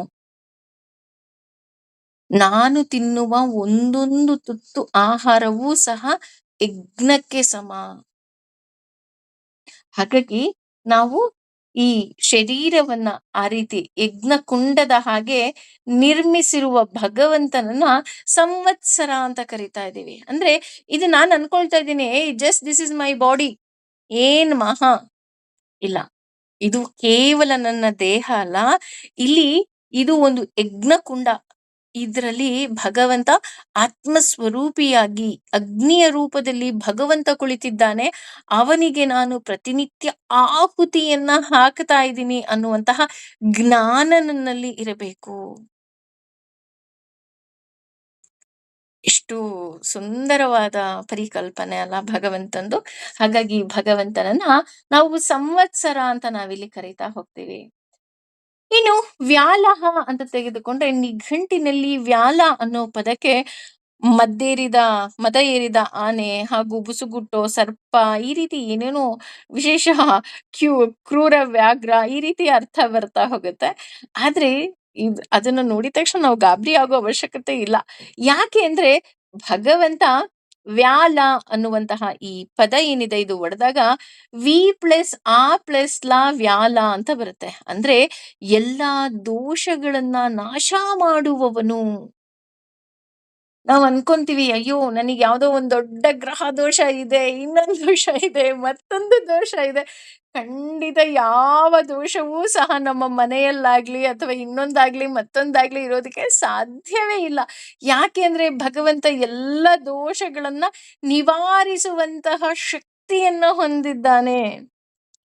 ನೀವು ಮನಸ್ಫೂರ್ತಿಯಾಗಿ ಭಗವಂತ ನೀನ್ ಇದೆಯಾ ಅಂತ ಒಂದೇ ಒಂದ್ಸಲ ಜ್ಞಾಪಿಸ್ಕೊಂಡ್ರೆ ಸಾಕು, ನಮ್ಮ ಎಲ್ಲ ಸಕಲ ದೋಷಗಳನ್ನ ನಿವಾರಣೆ ಮಾಡುವಂತಹ ಶಕ್ತಿಯನ್ನ ಭಗವಂತ ಹೊಂದಿದ್ದಾನೆ. ಹಾಗೇನೆ ಪ್ರಳಯ ಕಾಲದಲ್ಲಿ ಎಲ್ಲವೂ ಆತನಲ್ಲಿ ಲೀನವಾಗಿ ಹೋಗುತ್ತೆ. ಹೇಗೆ ನಮ್ಗೆ ಪ್ರಳಯ ಅಂದ ತಕ್ಷಣ ಭಯಂಕರ, ಅಯ್ಯೋ ಭಗವಂತ ಅಷ್ಟೊಂದು ಜನನ ಆಹುತಿ ತಗೊಂಡ್ಬಿಟ್ನಪ್ಪಾ ಅಂತ ಅನ್ಸುತ್ತೆ. ಆದ್ರೆ ಇದು ಅವನ ಪ್ರೀತಿಯ ಲೀಲೆ ಅಂತ ಕರಿತಾ ಹೋಗ್ತಾರೆ. ಸೊ, ಇದು ಯಾವಾಗ ನಾವು ಪ್ರಳಯವನ್ನ, ಸಾವನ್ನ ಎಲ್ಲವನ್ನು ಒಂದು ಲೀಲೆ ಅಂತ ತಗೊಳ್ತೀವಿ, ಆಗ ನಮಗೆ ಯಾರ ಸಾವಿನಲ್ಲೂ ನಮಗೆ ದುಃಖ ಬರೋದಕ್ಕೆ ಸಾಧ್ಯನೇ ಇಲ್ಲ. We feel so happy. ಇದೇನಪ್ಪಾ ಇದು? ಹೀಗ್ ಹೇಳ್ತಾರೆ. ಸಾವಲ್ಲಿ ಯಾರಾರು ಸಂತೋಷ ಪಡ್ತಾರಾ? ಅಂದ್ರೆ ಹೌದು, ಅವರು ಭಗವಂತನನ್ನ ಸೇರಿದ್ದಾರೆ. ಶಾಶ್ವತವಾದ ತಾಣವನ್ನ ಸೇರಿದ್ದಾರೆ. ಇವತ್ತಲ್ಲ ನಾಳೆ ನಾನೂ ಸಹ ಹೋಗಿ ಸೇರಬೇಕಾದಂತಹ ತಾಣ ಆ ಸಾವು ಅಲ್ವಾ? ಈಗ ಹೇಗೆ ಟ್ರೈನ್ ಟಿಕೆಟ್ ತಗೊಂಡು ಟ್ರೈನ್ ಹತ್ತಿದ್ರೆ ಮಾತ್ರ ಹೋಗ್ಲಿಕ್ಕೆ ಸಾಧ್ಯ, ಹಾಗೆ ನಾನು ನನ್ನ ಭಗವಂತನನ್ನ ಸೇರ್ಬೇಕು ಅಂದ್ರೆ ನಾನು ಅವನನ್ನ ಸೇರೋದಿಕ್ಕೆ ಸಾಧ್ಯವಾಗೋದು ಸಾವಿನಲ್ಲಿ. ಹಾಗಾಗಿ ಆ ಪ್ರಳಯ ಕಾಲದಲ್ಲಿ ಅದೊಂದು ಭಯಂಕರ ಕ್ರಿಯೆ ಅಂತ ನಮಗೆ ಅನ್ನಿಸಬಹುದು. ಆದ್ರೆ ಅಲ್ಲಿ ಅವನ ಪ್ರೀತಿ ಅಡಗಿರುತ್ತೆ. ಅಷ್ಟೇ ಅಲ್ಲ, ಆ ವಿಶ್ವರೂಪದಲ್ಲೂ ನಾವು ನೋಡಿದ್ವಿ ಅಲ್ವಾ? ಎಲ್ಲವನ್ನ ಆತ ಪ್ರೀತಿಯಿಂದ ಸ್ವೀಕಾರ ಮಾಡ್ತಿರ್ತಾನೆ. ಯಾವುದೋ ದ್ವೇಷದಿಂದ ಸ್ವೀಕಾರ ಮಾಡಿರೋದಿಲ್ಲ. ಕೌರವರಿರಬಹುದು, ದ್ರೋಣಾಚಾರ್ಯರಿರ್ಬಹುದು, ಭೀಷ್ಮಾಚಾರ್ಯರಿರಬಹುದು. ಎಲ್ಲರೂ ಸಹ ಅವನ ಬಾಯಲ್ಲಿರ್ತಾರೆ. ಅವನ ಹಲ್ಲುಗಳಲ್ಲಿ ಸೈನಿಕರ ಬುರುಡೆಗಳು ಕಾಣಿಸ್ತಾ ಇರುತ್ತೆ. ಅರ್ಜುನ ಹೆದರ್ಕೊಂತಾನೆ. ಇದು ಏನು ಭಗವಂತ ಅಂದ್ರೆ ಇದು ನನ್ನ ಲೀಲೆ ಅಂತ ಎಷ್ಟು ಸುಂದರವಾಗಿ ಹೇಳ್ತಾನೆ ಅಲ್ವಾ? ಅವನೆಲ್ಲಾದ್ರೂ ಅಲ್ಲಿ ಕೋಪ ಮಾಡ್ಕೊಂಡು ಅದನ್ನ ಸ್ವೀಕಾರ ಮಾಡ್ತಾನ? ಇಲ್ಲ. ಹಾಗಾಗಿ ಇದು ಅವನ ಪ್ರೀತಿ. ಅಂದ್ರೆ ಪ್ರೀತಿಯಿಂದ ಸ್ವೀಕರಿಸಿ ಜೀವಕ್ಕೆ ವಿಶ್ರಾಂತಿ ಕೊಟ್ಟು ಮರುಸೃಷ್ಟಿಯ ಕಾಲದಲ್ಲಿ ಪುನಃ ಜೀವರನ್ನ ಈ ಪ್ರಪಂಚಕ್ಕೆ ಪ್ರೀತಿಯಿಂದ ಆತ ಕಳಿಸ್ಕೊಡ್ತಾನೆ. ಆತ ಮರಣದಲ್ಲೂ ಆತ ನಮ್ಮನ್ನ ಪ್ರೀತಿಯಿಂದ ಸ್ವೀಕಾರ ಮಾಡ್ತಾನೆ. ನಮಗೆ ಮೋಕ್ಷ ಸಿಕ್ಕಿದ್ರೆ, ಮುಕ್ತಿ ಸಿಕ್ಕಿದ್ರೆ that is well and good. ಸಿಕ್ಲಿಲ್ವಾ ಮತ್ತೆ ಈ ಜೀವವನ್ನ ಏನ್ ಮಾಡ್ತಾನೆ, ಮತ್ತೆ ಮರು ಸೃಷ್ಟಿಗೆ ಏನ್ ಮಾಡ್ತಾನೆ, ಕಳಿಸ್ತಾ ಹೋಗ್ತಾನೆ. ನೀನ್ ಮತ್ತೆ ಹೋಗು ಅಂತ. ಹಾಗಾಗಿ ಭಗವಂತನ ಈ ಕ್ರಿಯೆ ಏನಿದೆ ಅದು ತುಂಬಾ ಅದ್ಭುತವಾದಂತಹ ಶಕ್ತಿ ಅಂತಾನೆ ನಾವು ಹೇಳಬಹುದು. ಹಾಗಾಗಿ ಭಗವಂತನನ್ನ ವ್ಯಾಲಹ ಅಂತ ನಾವಿಲ್ಲಿ ಕರಿತಾ ಹೋಗ್ತೀವಿ. ಇನ್ನು ಪ್ರತ್ಯಯ ಅಂತ ತೆಗೆದುಕೊಂಡ್ರೆ, ಪ್ರತ್ಯಯ ಅಂದ್ರೆ ಜ್ಞಾನ ಸ್ವರೂಪ ಅಂತ. ಪ್ರತಿಯೊಂದು ತಿಳಿದವ ಹಾಗೂ ಪ್ರತಿಯೊಂದರ ಒಳಗೂ ಸಹ ಇರುವ ಭಗವಂತ. ನಾ ಹೇಳಿದ್ನಲ್ಲ, ಆತನಿಗೆ ಗೊತ್ತಿಲ್ದೇ ಇರೋ ವಿಷಯ ಯಾವ್ದೂ ಇಲ್ಲ. ನಾನ್ ಅನ್ಕೊಳ್ತಾ ಇದೀನಿ ಅಷ್ಟೇ. ಅಯ್ಯೋ ನಾನ್ ಹೀಗ್ ಮಾಡ್ಬಿಟ್ಟೆ. ಇಲ್ಲ, ನನ್ನ ಕೈಯಲ್ಲಿ ಭಗವಂತ ಅದನ್ನ ಮಾಡಿಸ್ತಾ ಇದ್ದಾನೆ ಅಷ್ಟೆ. ಅವನು ನನ್ನ ಕೈಯಲ್ಲಿ ಮಾಡಿಸೋದ್ರಿಂದ ಅದು ಸಾಧ್ಯ. ಇದಕ್ಕೆ ಒಂದು ಬೆಸ್ಟ್ ಎಕ್ಸಾಂಪಲ್ ಹೇಳಬೇಕಂದ್ರೆ ನಾವು ಭಗವದ್ಗೀತೆಯಲ್ಲಿ ತಿಳ್ಕೊಳ್ತಾ ಹೋಗ್ತೀವಿ. ಆ ನಮ್ಮ ಮನಸ್ಸನ್ನು ಸಹ ಆತ ನಿಯಂತ್ರಿಸ್ತಾ ಹೋಗ್ತಾನೆ. ಕೆಲವೊಮ್ಮೆ ಬೆಳಗ್ಗೆ ಎದ್ದ ತಕ್ಷಣ V feel so energetic. Wow! ಸಕ್ಕತ್ತಾಗಿದೆ. ಇವತ್ ದಿನನೇ ಸೂಪರ್ ಆಗಿರುತ್ತೆ. ಕೆಲವೊಂದರ ಅಯ್ಯೋ ಯಾಕಾದ್ರೂ ಎದ್ನೋ ಅಲ್ವಾ? ವಿ ಫೀಲ್ ಸೋ ಆಲಸ್ಯವಾಗಿ ಎದ್ದೇಳ್ತೀವಿ. ಇದು ಹೇಗೆ ಕಾರಣ? ಬಿಕಾಸ್ ಇದು ಅವನ ನಿಯಂತ್ರಣದಲ್ಲಿ ಇರೋದ್ರಿಂದ ಮಾತ್ರ ಸಾಧ್ಯ. ಅದನ್ನೇ ಹೇಳಿದ್ದು, ನನ್ನ ಮನಸ್ಸು, ನನ್ನ ಭಾವ ಯಾವುದೂ ಸಹ ನನ್ನ ಕಂಟ್ರೋಲ್ ಅಲ್ಲಿ ಇಲ್ಲ. ಅದು ಅವನ್ ಕಂಟ್ರೋಲ್ ಮಾಡ್ತಿರೋದು ಅಂತ ಅಂದಮೇಲೆ ನಾನು ಯಾಕೆ ಯೋಚನೆ ಮಾಡ್ಬೇಕು? ಸೊ, ಆತ ಪ್ರತ್ಯಯ ಅವನಿಗೆಲ್ಲವುದು ಅವನಿಗೆ ಗೊತ್ತು. ಅವನು ಜ್ಞಾನ ಸ್ವರೂಪ. ಹಾಗಾಗಿ ನಾವೇನ್ ಮಾಡ್ಬೇಕಂದ್ರೆ ಕಂಪ್ಲೀಟ್ ಅವನಿಗೆ ಸರೆಂಡರ್ ಆಗ್ಬೇಕು. ಸರೆಂಡರ್ ಆಗಿ ಹೋಗ್ತಾ ಭಗವಂತನ ಕೇಳ್ಬೇಕು. ಭಗವಂತ, ನನ್ನಿಂದ ಯಾವುದೇ ರೀತಿಯಾದಂತಹ ತಪ್ಪುಗಳು ಆಗದ ರೀತಿಯಲ್ಲಿ ನಡೆಸುವ ಭಾರ ನಿನ್ನದು ತಂದೆ. ಅದೊಂದೇ ನಮ್ ಕೈಲಾಗೋದು. ನಾವು ಅವನಿಗೆ ಶರಣು ಹೋಗ್ಬೇಕಷ್ಟೆ. ಭಗವಂತ, ನನ್ನನ್ನ ಸ್ವೀಕಾರ ಮಾಡು. ನನ್ನಿಂದ ಧರ್ಮ ಕಾರ್ಯವನ್ನ ಮಾಡ್ಸು. ನನ್ನಿಂದ ಯಾರಿಗೂ ತೊಂದರೆ ಆಗದ ಹಾಗೆ ನೀನು ನೋಡ್ಕೋ ತಂದೆ ಅಂತ ನಾವು ಅವನಿಗೆ ಶರಣು ಹೋಗ್ಬೇಕು. ಅವನಿಗೆ ಶಾಶ್ವತವಾಗಿ ನಮ್ಮನ್ನ ನಾವು ಸಮರ್ಪಣೆ ಮಾಡಿಕೊಂಡಾಗ ಮಾತ್ರ ನಮ್ಮ ಮನಸ್ಸನ್ನ, ನಮ್ಮ ದೃಷ್ಟಿಕೋನವನ್ನ ಆತ ಜ್ಞಾನದ ಮೂಲಕ ಬೆಳಗುತ್ತಾ ಹೋಗ್ತಾನೆ. ಹಾಗಾಗಿ ಆತ ಪ್ರತ್ಯಯಃ. ಇನ್ನು ಸರ್ವದರ್ಶನಃ ಅಂತ ಅಂದ್ರೆ ಭಗವಂತ ವಿಶ್ವಚಕ್ಷು, ವಿಶ್ವತೋಮುಖಃ ಅಂತ ಹೇಳ್ತಾ ಹೋಗ್ತಾರೆ. ಅಂದ್ರೆ ಆತ ಎಲ್ಲವನ್ನ ನೋಡ್ತಾ ಇರ್ತಾನೆ. ಆತ ಎಲ್ಲವುದರ ಮೇಲೆ ಕಣ್ಣಿಟ್ಟಿರ್ತಾನೆ ಅಂದ್ರೆ ಖಂಡಿತವಾಗ್ಲೂ ತಪ್ಪಾಗೋದಿಲ್ಲ. ಈಗ ನಾವ್ ಅನ್ಕೊಳ್ತೀವಿ ಅಂದ್ರೆ ಅಪ್ಪ ಅಮ್ಮ ಆಗಿ ನಾವು ಯೋಚನೆ ಮಾಡಿದಾಗ ನಾವೆಲ್ಲರೂ ಸಹ ಮಕ್ಳ ಮೇಲೆ ಕಣ್ಣಿಟ್ಟಿರ್ತೀವಿ ಅಲ್ವಾ? ಮಗು ಎಲ್ಲಿ ಹೋಗುತ್ತೆ, ಮಗು ಎಲ್ಲಿ ಬರುತ್ತೆ. ಆದ್ರೆ ಮಕ್ಳಿಗ್ ಕೇಳ್ ನೋಡಿ. "ಏನಪ್ಪಾ ಅಮ್ಮ ನೀವು? ನೀವ್ ಯಾವಾಗ್ಲೂ ನಮ್ ಮೇಲೆ ಒಂದ್ ಕಣ್ಣಿಟ್ಟಿರ್ತೀರಾ" ಅಂತ ಅವ್ರು ಕೂಗಾಡ್ತಾರೆ. "ನಿಮಿಗ್ ನಮ್ ಮೇಲ್ ನಂಬಿಕೆನೇ ಇಲ್ಲ. ಅದಕ್ಕೆ ಕಣ್ಣಿಟ್ಟಿರ್ತೀರಾ" ಅಂತ. ಆದ್ರೆ ಅಪ್ಪ ಅಮ್ಮನಿಗ್ ಕೇಳಿ, "ನಿನಗೇನೂ ತೊಂದ್ರೆ ಆಗ್ಬಾರ್ದು ಕಂದ. ಅದಕ್ಕೋಸ್ಕರ ನಾನು ಕಣ್ಣಿಟ್ಟಿದ್ದೀನಿ. ನಿನ್ ಬಗ್ಗೆ ಅದ್ರಲ್ಲೂ ಎಸ್ಪೆಷಲಿ ಅಮ್ಮಂದ್ರು. ಅವ್ರು ಊರೆಲ್ಲಾರು ಇರ್ಲಿ, ಫಾರಿನಲ್ಲಾರು ಇರ್ಲಿ, ಊರ್ ಬಿಟ್ಟು ಹೋಗ್ಲಿ, ಮದ್ವೆ ಆಗ್ಲಿ, ಮಕ್ಳಾಗ್ಲಿ, ಅವ್ರಿಗ್ ಮೊಮ್ಮಕ್ಳಾದ್ರೂನು ಅಮ್ಮ ಫೋನ್ ಮಾಡ್ಬಿಟ್ಟು ಕೇಳ್ತಾಳೆ, "ಹೇಗಿದ್ಯಾ ಕಂದ? ಏನ್ ಮಾಡ್ತಾ ಇದೀಯಾ ಕಂದ? ಚೆನ್ನಾಗಿದೀಯಾ? ಹುಷಾರಾಗಿದೀಯಾ?" ಯಾಕೆ ಕೇಳ್ತಾಳೆ ಅಮ್ಮ? ಅಮ್ಮ ಅಂದ್ರೇನೆ ಮಮತೆ ಅಲ್ವಾ? ಅಂದ್ರೆ ಇಲ್ಲಿ ಅಂದ್ರೆ ಈಗ ನಮಗೂ ಅನ್ಸುತ್ತೆ ಭಗವಂತ ನನ್ ಮೇಲೆ ಕಣ್ಣಿಟ್ಬಿಟ್ಟಿದಾನ, ಅವ್ನ್ ನನಗ್ ತೊಂದ್ರೆ ಕೊಡ್ತಾ ಇದಾನ. ಹೇಗೆ ಟೀನೇಜ್ ಮಕ್ಳು ಹೇಳ್ತಾರೆ, ಅಪ್ಪ ಅಮ್ಮ ನನ್ ಮೇಲೆ ಕಣ್ಣಿಟ್ಬಿಟ್ಟಿದಾರಪ್ಪ, ಅವ್ರಿಗೆ ನಮ್ಮ ಮೇಲೆ ನಂಬಿಕೆನೇ ಇಲ್ಲ ಅಂತ ಹೇಗೆ ಒಂದು ಟೀನೇಜ್ ಮಗು ಕಂಪ್ಲೇಂಟ್ ಮಾಡತ್ತೆ, just like that we are also complaining. ಭಗವಂತ ನನ್ನ ಮೇಲೆ ಕಣ್ಣಿಟ್ಬಿಟ್ಟಿದ್ದಾನೆ. ಇಲ್ಲ, ಭಗವಂತ ನನ್ನ ಮೇಲೆ ಕಣ್ಣಿಟ್ಟಿದ್ದಾನೆ ಹೌದು. ಆದ್ರೆ ಯಾಕೆ ಅಂದ್ರೆ ನನ್ನನ್ನ ಪಾಲನೆ ಮಾಡೋದಿಕ್ಕೆ. ನನ್ ಮಗು ಎಲ್ಲೂ ಬೀಳ್ಬಾರ್ದಪ್ಪ. ನನ್ ಮಗುಗೇನೂ ತೊಂದ್ರೆ ಆಗ್ಬಾರ್ದಪ್ಪ. ನನ್ನ ಮಗುಗೆ ಎಲ್ಲಿ ತೊಂದ್ರೆ ಆಗುತ್ತೋ ಅಂತ ಹೇಗೆ ಅಪ್ಪ ಅಮ್ಮನಿಗೆ ಕಾಳಜಿ ಇರುತ್ತೋ, ಅದರ 100 ಪಟ್ಟು ಕಾಳಜಿಯಿಂದ ಭಗವಂತ ನಮ್ಮನ್ನ ಕಾಪಾಡೋದಿಕ್ಕೋಸ್ಕರ ಸರ್ವಚಕ್ಷು. ಅಷ್ಟೇ ಅಲ್ಲ, ಆತ ಸರ್ವತೋಮುಖಃ. ಎಲ್ಲಾ ಕಡೆ ನೋಡ್ತಾ ಇರ್ತಾನೆ. ಕೆಲವೊಮ್ಮೆ ನಾವು ಹೇಳ್ತೀವಲ್ಲ, ಆ ಕೋಪ ಬಂದಾಗ್ಲೋ, ಸಿಟ್ಟು ಬಂದಾಗ್ಲೋ, ಜಗಳಕ್ಕಾದಾಗ್ಲೋ ನಾವ್ ಅಂತೀವಿ, "ನಿನಗ್ ಅರ್ಥ ಆಗ್ಲಿಲ್ವಾ? ಬಿಡು, ಮೇಲೊಬ್ಬ ಇದ್ದಾನೆ ನೋಡ್ಕೊಳ್ತಾನೆ." ಹೌದು, ಅದು ಕೋಪದಿಂದ ಹೇಳಿರೋ ಮಾತಲ್ಲ, ಅದು ಸತ್ಯದ ಮಾತು. ನಾನು ನೋಡದೆ ಇರಬಹುದು, ನೀನು ನೋಡದೆ ಇರಬಹುದು, ಆದ್ರೆ ಆತ ನೋಡಿದನಲ್ವಾ? ಅವನಿಗೆ ಗೊತ್ತಲ್ವಾ? ಈ ರೀತಿ. ಹಾಗಾಗಿ ಆತನನ್ನ ಸರ್ವ ದರ್ಶನಃ ಅಂತ ನಾವಿಲ್ಲಿ ಕರೀತಾ ಹೋಗ್ತೀವಿ. ಇನ್ನು 11ನೇ ಶ್ಲೋಕಕ್ಕೆ ಹೋಗೋದಾದ್ರೆ, ಅಜಃ ಸರ್ವೇಶ್ವರ ಸಿದ್ಧಃ ಸಿದ್ಧಿಃ ಸರ್ವಾದಿರಚ್ಯುತಃ ವೃಷಾ ಕಪಿರಮೇಯಾತ್ಮ ಸರ್ವಯೋಗ ವಿನಿಸೃತಃ. ಈ ಶ್ಲೋಕದಲ್ಲಿ 9 ನಾಮಗಳು ಬರ್ತಾ ಹೋಗುತ್ತೆ. ಇದರಲ್ಲಿ ಮೊದಲನೆಯ ನಾಮ ಅಜಃ.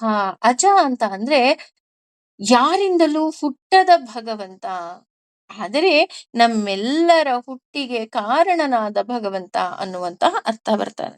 ಎಷ್ಟು ತದ್ವಿರುದ್ಧ ಅರ್ಥ ಅಲ್ವಾ? ಅವನು ಯಾರಿಂದಲೂ ಹುಟ್ಟಿಲ್ಲ. ಆದ್ರೆ ನಮ್ಮೆಲ್ಲರ ಹುಟ್ಟಿಗೆ ಆತ ಕಾರಣನಾಗಿದ್ದಾನೆ. ಇದಕ್ಕೆ ಸುಂದರವಾಗಿ ಹೇಳ್ಬೇಕು ಅಂತ ಅಂದ್ರೆ, ನಾವು ಯೂಶಲಿ ಹೆಣ್ಣು ಮಕ್ಕಳು ಹೇಳೋದು ಅಂದ್ರೆ, ಒಂದು ಜೀವ ಹುಟ್ಟಬೇಕು ಅಂದ್ರೆ ಒಂದು ಹೆಣ್ಣಿನ ಗರ್ಭದಲ್ಲಿ ಮಾತ್ರ ಸಾಧ್ಯ ಅಲ್ವಾ? ಅದೇ ರೀತಿ ಭಗವಂತ ಇರುವ ಸ್ಥಳವೂ ಸಹ ಗರ್ಭಗುಡಿ. ಅಂದ್ರೆ ಎಸ್ಪೆಷಲಿ ನಾವೆಲ್ಲ ಹೆಣ್ಮಕ್ಳು ನಾವು ತುಂಬಾ we have to feel so proud. ಈಗ ಇನ್ನೇನು ತಾಯಂದ್ರ ದಿನಾಚರಣೆ ಬರ್ತಾ ಇದೆ ಅಲ್ವಾ? ಅದ್ರಲ್ಲಿ ಎಷ್ಟು ಸುಂದರವಾಗಿ ಅಂತ ಅಂದ್ರೆ, ಭಗವಂತ ಒಂದು ಜೀವಿಯನ್ನ ಅಂದ್ರೆ ನಮ್ಮ ಗರ್ಭದಲ್ಲಿ ಇಟ್ಟು ಆ ಭಗವಂತನ ಒಂದು ಸೃಷ್ಟಿ ಮಾಡುವಂತಹ ಶಕ್ತಿಯನ್ನ ಭಗವಂತ ನಮಗೆ ಕೊಟ್ಟಿದ್ದಾನೆ.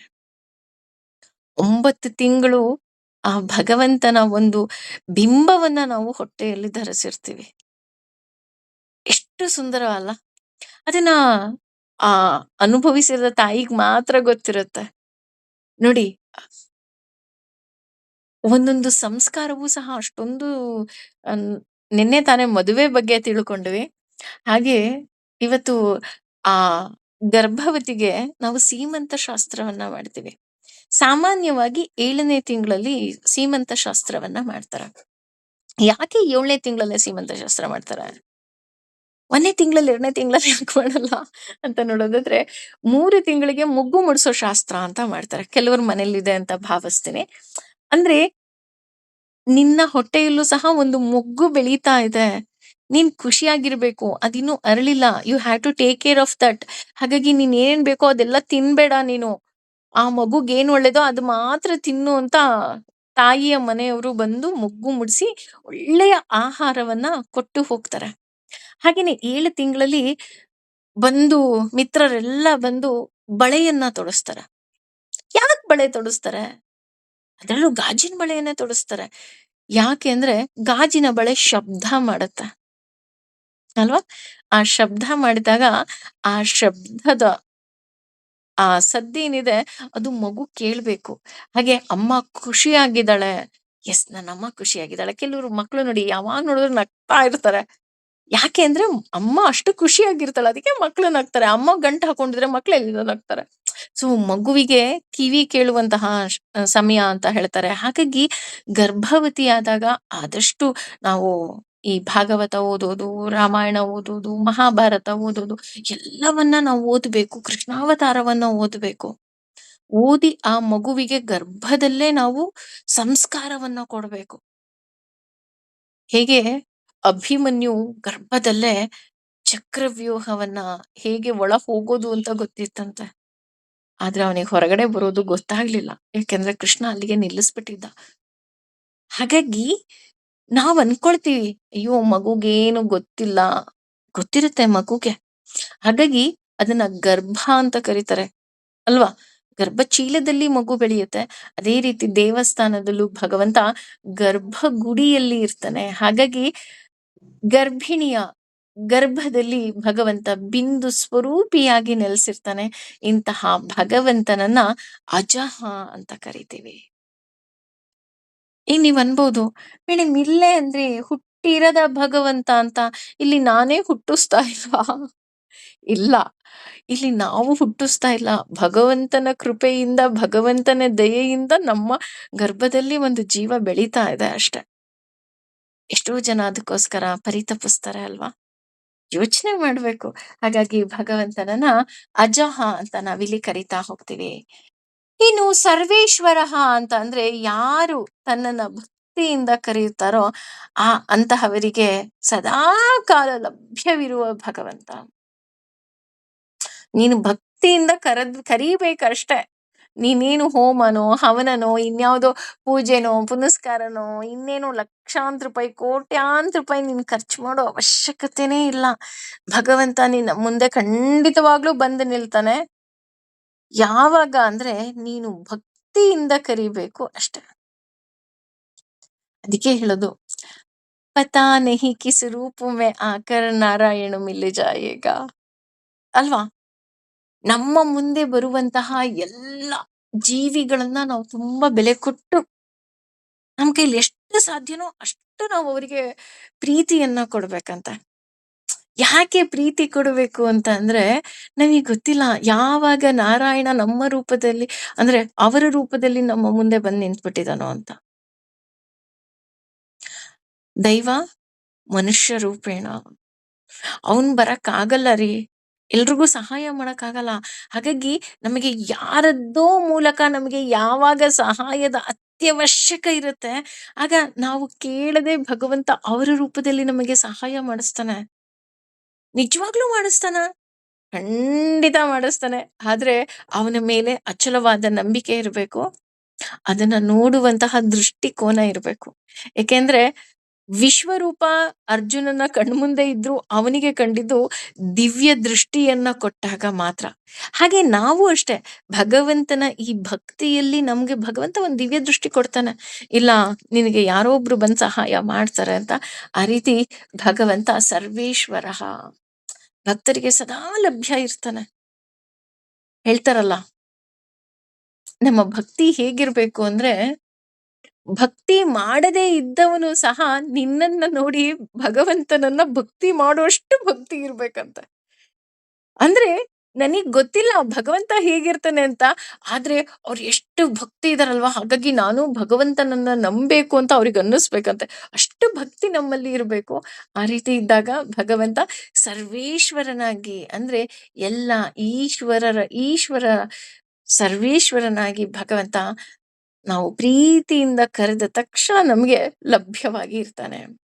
ಇನ್ನು ಸಿದ್ಧ ಅಂತ ತೆಗೆದುಕೊಂಡ್ರೆ ಈ ಜಗತ್ತಿನಲ್ಲಿರುವ ಎಲ್ಲ ಶಾಸ್ತ್ರ ಹಾಗೂ ವೇದಗಳು ಸರ್ವ ಸಿದ್ಧವಾದ ಭಗವಂತನನ್ನ ಹಾಗೂ ಆತನ ತತ್ವವನ್ನ ತಿಳಿಸ್ತಾ ಹೋಗ್ತವೆ. ಹಾಗಾಗಿ ಈ ಎಲ್ಲ ವೇದ ಶಾಸ್ತ್ರಗಳ ಮೂಲವಾಗಿರುವ ಭಗವಂತ ಎಲ್ಲಿದ್ದಾನೆ ಅಂತ ಹುಡ್ಕೋದಾದ್ರೆ ಅವನೆಲ್ಲೂ ಇಲ್ಲ. ಆತ ಇರೋದು ಭಕ್ತರ ಹೃದಯದಲ್ಲಿ. ಹಾಗಾಗಿ ಆತನನ್ನ ಭಕ್ತರ ಹೃದಯವಾಸಿ ಅಂತ ಕರೀತಾರೆ. ಹಾಗೆ ಪರಮ ಪುರುಷಾರ್ಥ ರೂಪದಲ್ಲಿ ಸದಾ ಏಕ ರೂಪದಲ್ಲಿ ಭಗವಂತ ಸರ್ವರಲ್ಲಿ, ಪ್ರತಿಯೊಂದು ಜೀವರಲ್ಲೂ ಬಿಂದು ಸ್ವರೂಪಿಯಾಗಿ ಕುಳಿತಿರ್ತಾನೆ. ಹಾಗಾಗಿ ಭಗವಂತನನ್ನ ಸಿದ್ಧಃ ಅಂತ ನಾವಿಲ್ಲಿ ಕರಿತಾ ಹೋಗ್ತೀವಿ. ಇನ್ನು ಸಿದ್ಧಿಹಿ ಅಂತ ಅಂದ್ರೆ ಸಮಸ್ತ ಪುರುಷಾರ್ಥ ಸಿದ್ಧಿ ಯಾರಿಂದ ಆಗುತ್ತದೆಯೋ ಅವನು ಸಿದ್ಧಿ. ಸಮಸ್ತ ಕಾಯಕಗಳು ಸಹ ಸಮಸ್ತ ಕಾರ್ಯಗಳು ಸಹ ಆತನಿಂದ ಸಿದ್ಧವಾಗ್ತಾ ಹೋಗುತ್ತೆ. ಹಾಗಾಗಿ ಆತ ಸಿದ್ಧಿಹಿ ಅಂತ ನಾವಿಲ್ಲಿ ಕರಿತಾ ಹೋಗ್ತೀವಿ. ಇನ್ನು ಸರ್ವಾದಿ ಅಂತ ತೆಗೆದುಕೊಂಡ್ರೆ ಭಗವಂತ ಎಲ್ಲವುದರ ಆದಿ ಆತನಾಗಿದ್ದಾನೆ. ಎಲ್ಲವುದರ ಮೊದಲು ಇರುವವನು. ಏನೂ ಇಲ್ಲದೆ ಇದ್ದಾಗ ಇದ್ದವನು ಅವನು, ಯಾರು ಇಲ್ಲದೆ ಇದ್ದಾಗ್ಲೂ ಇರುವವನು ಅವನು. ಹಾಗೆ ಎಲ್ಲವನ್ನ ಸ್ವೀಕರಿಸುವವನೂ ಸಹ ಅವನೇ ಆಗಿದ್ದಾನೆ. ಎಲ್ಲಕ್ಕೂ ಮೂಲ ಕಾರಣ ಭಗವಂತ ಸರ್ವಾದಿ. ಇನ್ನು ಅಚ್ಯುತಃ ಅನ್ನೋದು ಭಗವಂತನ 100ನೇ ನಾಮ. ಅಂದ್ರೆ 1000 ನಾಮದಲ್ಲಿ ಒಂದು ಸ್ಟೆಪ್ ಮುಗಿಸಿದೀವಿ ಅಂತ ಅನ್ಕೋಬಹುದು. ಇದು 1000ದ ನಾಮವಾಗಿ ಅಚ್ಯುತಃ ಅಂತ ಬರ್ತಾ ಹೋಗುತ್ತೆ. ಎಲ್ಲವನ್ನ ಸ್ವೀಕರಿಸಿ ಎಲ್ಲವನ್ನ ನಾಶ ಮಾಡುವ, ಯಾವಾಗ? ಪ್ರಳಯ ಕಾಲದಲ್ಲಿ. ಯಾವುದೇ ಚ್ಯುತಿ ಇಲ್ಲದೆ ಅನಂತವಾಗಿ ಅಖಂಡವಾಗಿ ಇರುವ ಭಗವಂತ ಹಾಗೂ ಕುಂದದ ಗುಣ ಮತ್ತು ಕ್ರಿಯೆಯಿಂದ ನಿತ್ಯ ಪೂರ್ಣನಾಗಿರುವ ಭಗವಂತನನ್ನ ಅಚ್ಯುತಃ ಅಂತ ಕರಿತಾ ಹೋಗ್ತೀವಿ. ಯಾಕೆಂದ್ರೆ ನಮ್ಮ ಕ್ರಿಯೆ ಏನಿದೆ ಇದು ಒಂದಲ್ಲ ಒಂದು ದಿನ ಕುಂದೋಗುತ್ತೆ. ಅಯ್ಯೋ ಇವತ್ತು ಕ್ಲಾಸ್ ತಗೋಬೇಕಾ, ಅಯ್ಯೋ ಇವತ್ತು ಕ್ಲಾಸ್ ಕೇಳ್ಬೇಕಾ, ಅಯ್ಯೋ ಇವತ್ತು ಕ್ಲಾಸಿಗೆ ಹೋಗ್ಬೇಕಾ, ಅಲ್ವಾ? We feel. ಅದ್ರಲ್ಲೂ ಹೆಣ್ಮಕ್ಳು ಕೇಳಿ, ಅಯ್ಯೋ ಕಸ ಗುಡಿಸ್ಬೇಕೇನ್ರಿ, ಅಯ್ಯೋ ಮನೆ ಕ್ಲೀನ್ ಮಾಡ್ಬೇಕೇನ್ರಿ, ಅಯ್ಯೋ ಅಡಿಗೆ ಮಾಡ್ಬೇಕಾ, ನಿನ್ನೆ ತಾನೇ ಮಾಡಿದ್ದೆ. ಅಂದ್ರೆ ನಮಗೇನಾಗುತ್ತೆ, ಎಲ್ಲೋ ಒಂದ್ ಕಡೆ ನಮ್ಮೆಲ್ಲರ ಈ ಕ್ರಿಯೆಗಳೇನಿದೆ, ಕಾರ್ಯಗಳೇನಿದೆ, ವಿ ಫೀಲ್ ಬ್ಯಾಡ್. ಅಯ್ಯೋ ಏನೋ ಒಂದ್ ಚೇಂಜ್ ಇರ್ಬಾರ್ದಾ, ಒಂದಿನ ರೆಸ್ಟ್ ತಗೋಬಾರ್ದಾ ಅನ್ಸುತ್ತೆ. ಆದ್ರೆ ಭಗವಂತ, ಅವನ ಗುಣ ಇರ್ಬೋದು, ಅವನ ಕ್ರಿಯೆ ಇರ್ಬೋದು, ಅದು ನಿತ್ಯ ಪೂರ್ಣವಾಗಿರುತ್ತೆ. ಬಿಕಾಸ್ ನಾವ್ ಯಾವಾಗ್ಲೂ ನಗ್ತಾ ಇರ್ತೀವಿ ಅಂತ ಅನ್ಕೊಳ್ತೀವಿ. ಆದ್ರೆ ಯಾವತ್ತೋ ಒಂದಿನ ನಾವು ಕೋಪ ಮಾಡ್ಕೊಳ್ತೀವಿ, ಯಾವತ್ತೋ ಒಂದಿನ ನಮಗ್ ಸಿಟ್ಟು ಬರುತ್ತೆ, ಅಲ್ವಾ? ಆದ್ರೆ ಭಗವಂತ ಹಾಗಲ್ಲ. ಅವನು ಸದಾ ನಿತ್ಯ ಪೂರ್ಣನಾಗಿರ್ತಾನೆ. ಅವನು ಯಾವತ್ತೂ ಯಾವುದರ ಮೇಲೂ ನಿರಾಸಕ್ತಿಯನ್ನ ತೋರುವುದಿಲ್ಲ. ಹಾಗಾಗಿ ನಾವು ಬೆಳಗ್ಗೆ ಎದ್ದು ಫಸ್ಟ್ ಭಗವಂತನನ್ನ ನೋಡೋದು. ಹೇಳ್ತೀವಲ್ಲ, ಕರಾಗ್ರೇ ವಸತೆ ಲಕ್ಷ್ಮಿ, ಕರಮಧ್ಯೆ ಸರಸ್ವತಿ, ಕರಮೂಲೆ ಸ್ಥಿತೇ ಗೌರಿ, ಪ್ರಭಾದೇ ಕರದರ್ಶನಂ. ಯಾಕೆ ನಮ್ಮ ಕರವನ್ನ ನೋಡ್ಕೊಳ್ತೀವಪ್ಪ ಅಂದ್ರೆ, ಇವತ್ತಿನ ದಿನ ಹೇಗಿದೆ ಅನ್ನೋದು ನಿನ್ನ ಕೈಯಲ್ಲಿದೆ, ಯಾರ್ದೋ ಕೈಯಲ್ಲಿಲ್ಲ. ನಾವ್ ಅನ್ಕೊಳ್ತಾ ಇದೀವಿ, ಅಪ್ಪ ಚಂದ ಆಸ್ತಿ ಮಾಡಿಟ್ಬಿಟ್ಟಿದಾನೆ, ನಾನು ಆರಾಮಾಗಿ ಕೂತ್ಕೋಬಹುದು, ಅಥವಾ ಇನ್ಯಾರೋ ಒಳ್ಳೆ ಹೆಸರು ಮಾಡಿದರೆ ನಾನು ಆರಾಮಾಗಿ ಕೂತ್ಕೋಬಹುದು. ಆಗತ್ತಾ? ನೋ. ಇವತ್ತಿನ ದಿನ ಅಥವಾ ನಿನ್ನ ಮುಂದಿನ ಭವಿಷ್ಯ ಹೇಗಿದೆ ಅನ್ನೋದು ನಿನ್ನ ಕೈಯಲ್ಲೇ ಇದೆ, ಯಾರ ಕೈಲೂ ಇಲ್ಲ. ನೀನು ಏನನ್ನ ಯಾವಾಗ ಬೇಕಾದ್ರೂ ಸಾಧನೆ ಮಾಡಬಹುದು ಅಂತ ಹೇಳ್ತಾ ಹೋಗುತ್ತೆ ಈ ಬೆಳಗಿನ ಈ ಶ್ಲೋಕ. ನಾವು ಹೇಳ್ಬೇಕಾದ್ರೆ ಲಕ್ಷ್ಮಿ, ಸರಸ್ವತಿ ಇವ್ರನ್ನ ಜ್ಞಾಪಿಸ್ಕೊಂತೀವಿ. ಅವ್ರನ್ನ ಅಷ್ಟೇ ಅಲ್ಲ, ಭಗವಂತ ನನ್ನಲ್ಲಿ ಆತ್ಮಸ್ವರೂಪಿಯಾಗಿದ್ದಾನೆ, ಎಲ್ಲ ನಿನ್ ಕೈಯಲ್ಲೇ ಇದೆ, ನಿನಗ್ ಜೀವನವನ್ನ ಕೊಟ್ಟಿದ್ದೀನಿ, ಹೇಗ್ ಬೇಕೋ ಹಾಗೆ ರೂಪಿಸ್ಕೊ ಅಂತ ಭಗವಂತ ನಮಗೆ ಸ್ವತಂತ್ರವನ್ನೂ ಸಹ ಕೊಟ್ಟಿದ್ದಾನೆ. ಸಾಧ್ಸು, ಏನ್ ಬೇಕಾದ್ರೂ ಸಾಧ್ಸು, ನಿನಗೆ ಯಾರು ಸಾಧಿಸ್ಬೇಡ ಅಂತ ಇಲ್ಲಿ ಹಿಡ್ಕೊಂಡಿಲ್ವಲ್ಲ.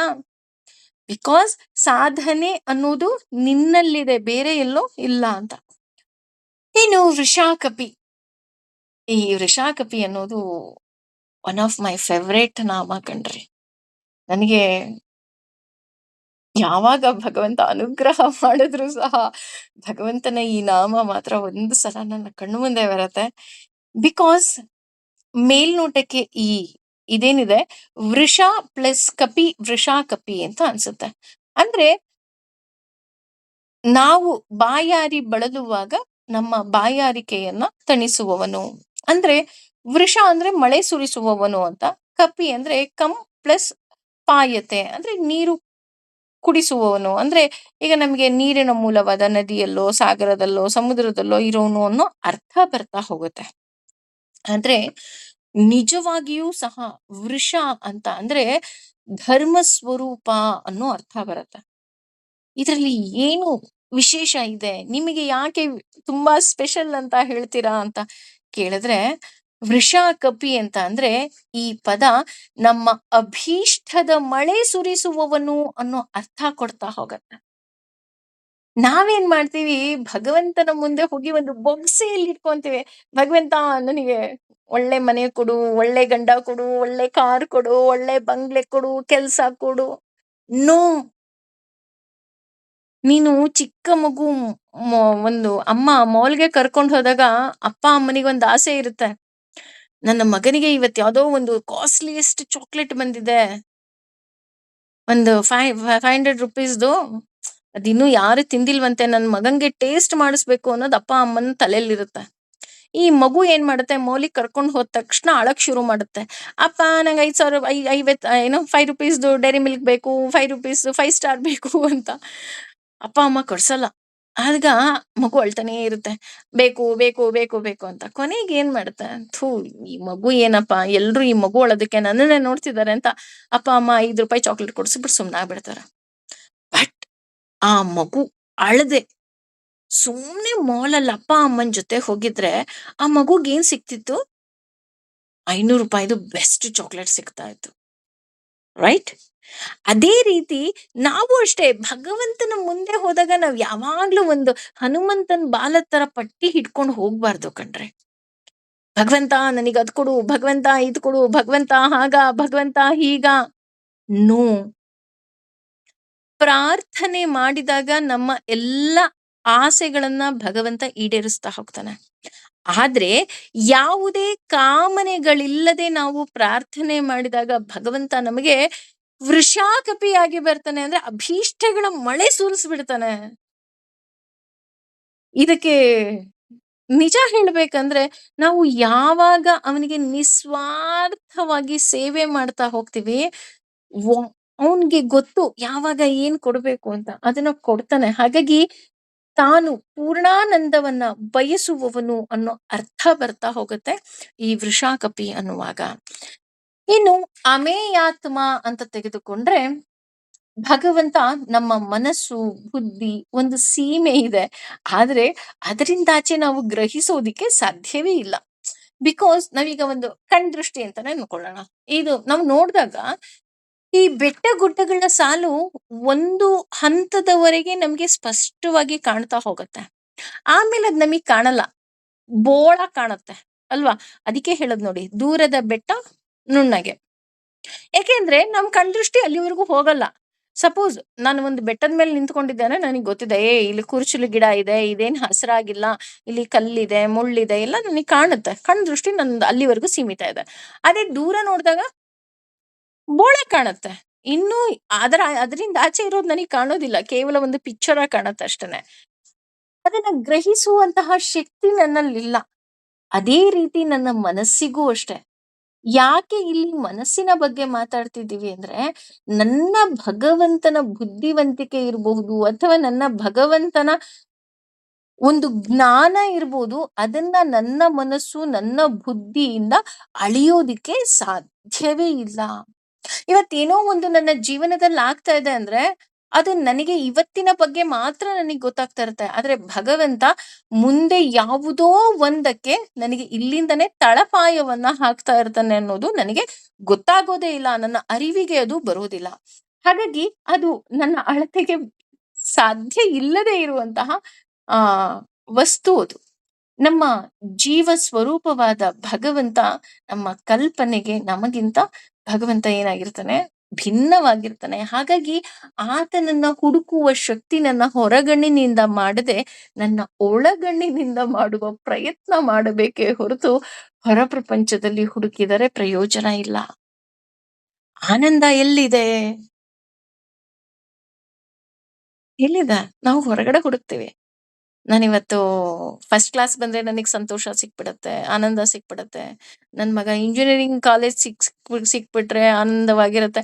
ಒಬ್ಬ ಇರ್ತಾನೆ, ಈಗ ಕೆಲವರು ಟ್ರಿಪ್ ಹೋಗ್ಬೇಕಾರೆ ದೇ ಫೀಲ್ ಲೈಕ್ ದಟ್. ನಾನು ಯಾವ್ದೋ ಒಂದು ಪ್ಲೇಸಿಗೆ ಹೋಗ್ತಾ ಇದ್ದೀನಿ, ಆ ಪ್ಲೇಸಿಗೆ ಹೋದ್ರೆ ನಾನು ಖುಷಿಯಾಗಿರ್ತೀನಿ, ಆ ಪ್ಲೇಸಿಗೆ ಹೋದ್ರೆ ಖುಷಿಯಾಗಿರ್ತೀನಿ ಅಂತ. ನೀನ್ ಇವಾಗಿಂದ ಯಾಕೆ ಟೆನ್ಷನ್ ತಗೊಳ್ತೀಯಾ? ಅದ್ರ ಬದಲು ಹೋಗೋ ಮೊದಲ ದಿನದಿಂದ, ಮೊದಲ ಹೆಜ್ಜೆಯಿಂದನೇ, when we are packing the suitcase, ಅವಾಗಿಂದನೇ ನೀನ್ ಯಾಕೆ ಖುಷಿ ಪಡೋದಿಲ್ಲ ಅಲ್ವಾ? ಹಾಗೇನೆ ಈ ಆನಂದ ಅನ್ನೋದು ಹೊರಗಡೆ ಹುಡುಕುವಂತ ವಸ್ತು ಅಲ್ಲ, ಅದು ನನ್ನೊಳಗೆ ಇರುವಂತಹ ವಸ್ತು. ನಾನೊಂದು ಬಟ್ಟೆ ಪ್ಯಾಕ್ ಮಾಡ್ಕೋಬೇಕಾದ್ರೂ ನಾನು ಖುಷಿಯಾಗಿರ್ಬೇಕು. ಯೆಸ್, ನಾನು ಈ ಬಟ್ಟೆನ ಅಲ್ಲಿ ಹೋದಾಗ ಹಾಕೊಂತೀನಿ. So I am packing this dress. ಅಯ್ಯೋ! ಅಲ್ಲಿ ಹೋಗ್ಬಿಟ್ರೆ ಏನಾಗೋಗ್ಬಿಡುತ್ತೋ ಟೆನ್ಷನ್. ನೋ. ಅಲ್ಲಿ ಏನಾದ್ರೂ ನಾನು ಖುಷಿಯಾಗಿ ಅದನ್ನೆಲ್ಲವನ್ನ ಸ್ವೀಕಾರ ಮಾಡ್ತೀನಿ. ಹಾಗಾಗಿ ಆ ಸ್ವೀಕಾರ ಮನೋಭಾವ ಬರಬೇಕು. ಹಾಗೂ ಭಗವಂತನನ್ನ ನಾವು ಒಳಗಡೆ ನಾವು ಹುಡುಕಿದಾಗ ನಮಗೆ ಆನಂದ ತನಗೆ ತಾನೇ ಸಿಗ್ತಾ ಹೋಗುತ್ತೆ. ಹೇಳ್ತಾರಲ್ಲ, ಏನೂ ಇಲ್ಲದೆ ಇದ್ದಾಗ ನಾವು ಆನಂದವಾಗಿರ್ಬೇಕು. ಆಗ ಎಲ್ಲ ಸಿಕ್ಕರೂ ಆನಂದವಾಗೇ ಇರ್ತೀವಿ. ಇನ್ನು ಸರ್ವ ಯೋಗ ವಿನಿಸೃತಃ ಅಂತ ಹೇಳಿದ್ರೆ, ಇಲ್ಲಿ ಯೋಗ ಅನ್ನುವ ಪದಕ್ಕೆ ಸಂಬಂಧ ಅಥವಾ ಉಪಾಯ ಅನ್ನೋ ಅರ್ಥ ಬರ್ತಾ ಹೋಗುತ್ತೆ. ನಾವು ಭಗವದ್ಗೀತೆಯಲ್ಲಿ ಯೋಗ ಅನ್ನೋದು 18 ಯೋಗಗಳನ್ನ ನೋಡ್ಬಿಟ್ಟಿದೀವಿ ಅಲ್ವಾ? ಆದ್ರೆ ಇಲ್ಲಿ ಯೋಗ ಅಂದ್ರೆ ಸಂಬಂಧ ಅಥವಾ ಉಪಾಯ. ನಾವು ಎಲ್ಲಿ ಇರ್ತೀವೋ ಅಲ್ಲಿ ಅದರ ಸಂಬಂಧದಲ್ಲಿರ್ತೇವೆ ನಾವು ಅಲ್ವಾ? ಫಾರ್ ಎಕ್ಸಾಂಪಲ್, ಈಗ ನಾನೀಗ ಮನೇಲಿದ್ದೀನಿ ಅಂದಾಗ ಒಬ್ವಿಯಸ್ಲಿ ನನ್ನ ಗಂಡ, ನನ್ನ ಮಗು, ನನ್ನ ಅತ್ತೆ, ನನ್ನ ಮಾವ, ನನ್ನ ತಂಗಿ, ನನ್ನ ತಮ್ಮ. ಆದ್ರೆ ಭಗವಂತ ಈ ರೀತಿ ಯಾವ ಸಂಬಂಧಗಳಿಗೂ ಅಂಟಿಕೊಳ್ಳದವನು. For example, when we are having Mysore pak, ನಾವು ಕೈಯಲ್ಲಿ ಮುರ್ಕೊಳ್ತೀವಿ, ಮೈಸೂರ್ ಪಾಕ್ ತಿನ್ಬಿಡ್ತೀವಿ. ಆದ್ರೆ ಕೈಯಲ್ಲಿ ಆ ಜಿಡ್ಡು ಹಾಗೆ ಉಳ್ಕೊಳ್ಳುತ್ತೆ ಅಲ್ವಾ? ನಮ್ಮ ಜೀವನದಲ್ಲೂ ಅಷ್ಟೇ. ಎಷ್ಟೋ ಜನ ನಮ್ಮ ಜೀವನದಲ್ಲಿ ಬಂದವರು ಈಗ ಇಲ್ಲ. ಫಾರ್ ಎಕ್ಸಾಂಪಲ್, ಅಪ್ಪ ಇರ್ಬೋದು, ಅಮ್ಮ ಇರ್ಬೋದು, ಅಥವಾ ಗಂಡ ಇರ್ಬೋದು, ಹೆಂಡತಿ ಇರ್ಬೋದು, ಮಕ್ಕಳಿರ್ಬೋದು, ಎಷ್ಟೋ ಜನ ಅಲ್ವಾ? ಬಟ್ ಆ ಸಂಬಂಧವನ್ನ ನಾವ್ ಈಗ್ಲೂ ಸಹ ನೆನಪಿಸ್ಕೊಂಡಿದ ತಕ್ಷಣ ನಮ್ಮ ಕಣ್ಣಿನಲ್ಲಿ ಅದೊಂದು ಅವಿನಾಭಾವ ಸಂಬಂಧ. ನಾನಿಲ್ಲಿ ಇದು ಅಂತ ಹೇಳ್ತಿಲ್ಲ, ವಿ ಕ್ರೈ ಅಲ್ವಾ? ಅಯ್ಯೋ, ನಮ್ಮ ಯಜಮಾನ್ರು ಹಾಗಿದ್ರು, ನನ್ನ ಹೆಂಡತಿ ಹೀಗಿದ್ಲು, ನನ್ನ ಮಗು ಹೀಗಿತ್ತು, ಅಥವಾ ನನ್ನ ಗೆಳೆಯ ಹೀಗಿದ್ದ, ನನ್ನ ಗೆಳತಿ ಹೀಗಿದ್ಲು. ನಾವು ಅಂಟ್ಕೊಳ್ತೀವಿ. ಅದು ಸಂಬಂಧ ಇರ್ಲಿ ಇಲ್ಲದೆ ಇರ್ಲಿ, ಸ್ಟಿಲ್ ಅದೇ ಹೇಳಿದ್ವಲ್ಲ, ಮೈಸೂರ್ ಪಾಕನ ಮುರಿದ್ಬಿಟ್ಟು ತಿಂದ್ಬಿಟ್ವಿ, ಮೈಸೂರ್ ಪಾಕ್ ಕೈಯಲ್ಲಿಲ್ಲ, ಬಟ್ ಸ್ಟಿಲ್ ಆ ಅಂಟು ನಮ್ಮ ಕೈಯಲ್ಲಿದೆ, ಆ ಜಿಡ್ಡು ನಮ್ಮ ಕೈಯಲ್ಲಿದೆ. ಅದು ಅಷ್ಟು ಬೇಗ ಸೋಪ್ ಹಾಕೊಂಡು ತೊಳೆದ್ರು ಅದು ಹೋಗಲ್ಲ, ನಾವು ನೆನಪಿಸ್ಕೊಳ್ತಾ ಇರ್ತೀವಿ. ಆದ್ರೆ ಭಗವಂತ ಇದಾವುದಕ್ಕೂ ಅಂಟಿಕೊಳ್ಳದವನು. ಅವನು ಯಾಕೆ ಅಂಟ್ಕೊಳ್ಳೋದಿಲ್ಲ ಅಂದ್ರೆ, ಅವನು ಮೈಸೂರ್ ಪಾಕ್ ಮೇಲಿರೋ ತುಪ್ಪ ಇದ್ದ ಹಾಗಲ್ಲ, ಅವನು ತಾವರೆ ಎಲೆ ಮೇಲೆ ನೀರಿದ್ದ ಹಾಗೆ. ತಾವರೆ ಎಲೆ ಮೇಲೆ ನೀರಿರುತ್ತೆ, ಆದ್ರೆ ತಾವರೆ ಎಲೆಗೂ ನೀರಿಗೂ ಏನೂ ಸಂಬಂಧ ಇರುವುದಿಲ್ಲ. ಅಂಟ್ಕೊಳ್ಳುತ್ತಾ? ನೋ, ಅಂಟ್ಕೊಳ್ಳೋದಿಲ್ಲ. ಅದೇ ರೀತಿ ಇಲ್ಲಿ ಭಗವಂತ ಹೇಳೋದು, ನಿನ್ನ ಜೀವನದಲ್ಲೂ ನೀನು ಮಾಡುವ ಎಲ್ಲ ಕರ್ತವ್ಯಗಳಿಗೆ ನೀನು ತಾವರೆ ಎಲೆ ಮೇಲೆ ನೀರಿದ್ದ ಹಾಗೆ ಇರಬೇಕು. ಬಿಕಾಸ್ ನೀನ್ ಯಾವುದಕ್ಕೂ ಅಂಟ್ಕೋಬಾರ್ದು. ಕರ್ಮಣ್ಯೇ ವಾದಿಕಾರಸ್ತೆ ಮಾ ಫಲೇಷು ಕದಾಚನ. ನಿನ್ ಕರ್ಮ ಏನಿದೆ ಅದಷ್ಟೇ ಮಾಡೇ ವಿನಃ ಅದರ ಫಲವನ್ನ ನೀನು ಬಯಸ್ಬೇಡ. ಬಿಕಾಸ್ ನೀನು ಮೈಸೂರ್ ಪಾಕ್ ಜಿಡ್ಡನ್ನ ನೋಡ್ತಾ ಇದೀಯ, ನಾನ್ ತಾವರೆ ಎಲೆ ಮೇಲೆ ನೀರನ್ನು ನೋಡ್ತಾ ಇದ್ದೀನಿ ಅಂತ ಹೇಗೆ ಎಕ್ಸಾಂಪಲ್ ಕೊಡ್ತಾ ಹೋಗ್ತಾನೆ, ಹಾಗೆ ಇಲ್ಲಿ ಭಗವಂತ ಸರ್ವ ಯೋಗ ವಿನಿಸೃತ. ಆತ ಎಲ್ಲಾ ಕಡೆ ಇದ್ದರೂ ಕೂಡ ಯಾವುದಕ್ಕೂ ಅಂಟಿಕೊಳ್ಳದವನು. ಇಂತಹ ಭಗವಂತನನ್ನ ನಾವು ಸರ್ವ ಯೋಗ ವಿನಿಸೃತ ಅಂತ ನಾವಿಲ್ಲಿ ಕರಿತಾ ಹೋಗ್ತೀವಿ. ಇವತ್ತು ಹೆಚ್ಚು ಕಮ್ಮಿ 102 ನಾಮದ ಅರ್ಥಗಳನ್ನ ತಿಳ್ಕೊಂಡ್ವಿ. ಮುಂದಿನ ನಾಮಗಳನ್ನ ಖಂಡಿತ ಮುಂದಿನ ತರಗತಿಗಳಲ್ಲಿ ತಿಳ್ಕೊಳ್ಳೋಣ. ಸರ್ವೇ ಜನ ಸುಖಿನೋ ಭವಂತು, ಸಮಸ್ತ ಸನ್ಮಂಗಲಾನಿ ಭವಂತು ಅನ್ನೋದಕ್ಕಿಂತ ಮುಂಚೆ ಸರ್ವಂ ಶ್ರೀ ಕೃಷ್ಣಾರ್ಪಣಮಸ್ತು. ಭಗವಂತ ನಮ್ಮ ಕೈಲಿ ಎಷ್ಟು ಧರ್ಮ ಕಾರ್ಯ ಮಾಡಿಸೋದಿಕ್ಕೆ ಸಾಧ್ಯವೋ ಅಷ್ಟೂ ಧರ್ಮ ಕಾರ್ಯಗಳನ್ನ ಮಾಡಿಸೋದಂತೆ ಅಂತ ಅವನಲ್ಲೇ ಕೇಳ್ಕೊಳ್ಳೋಣ. Thank you.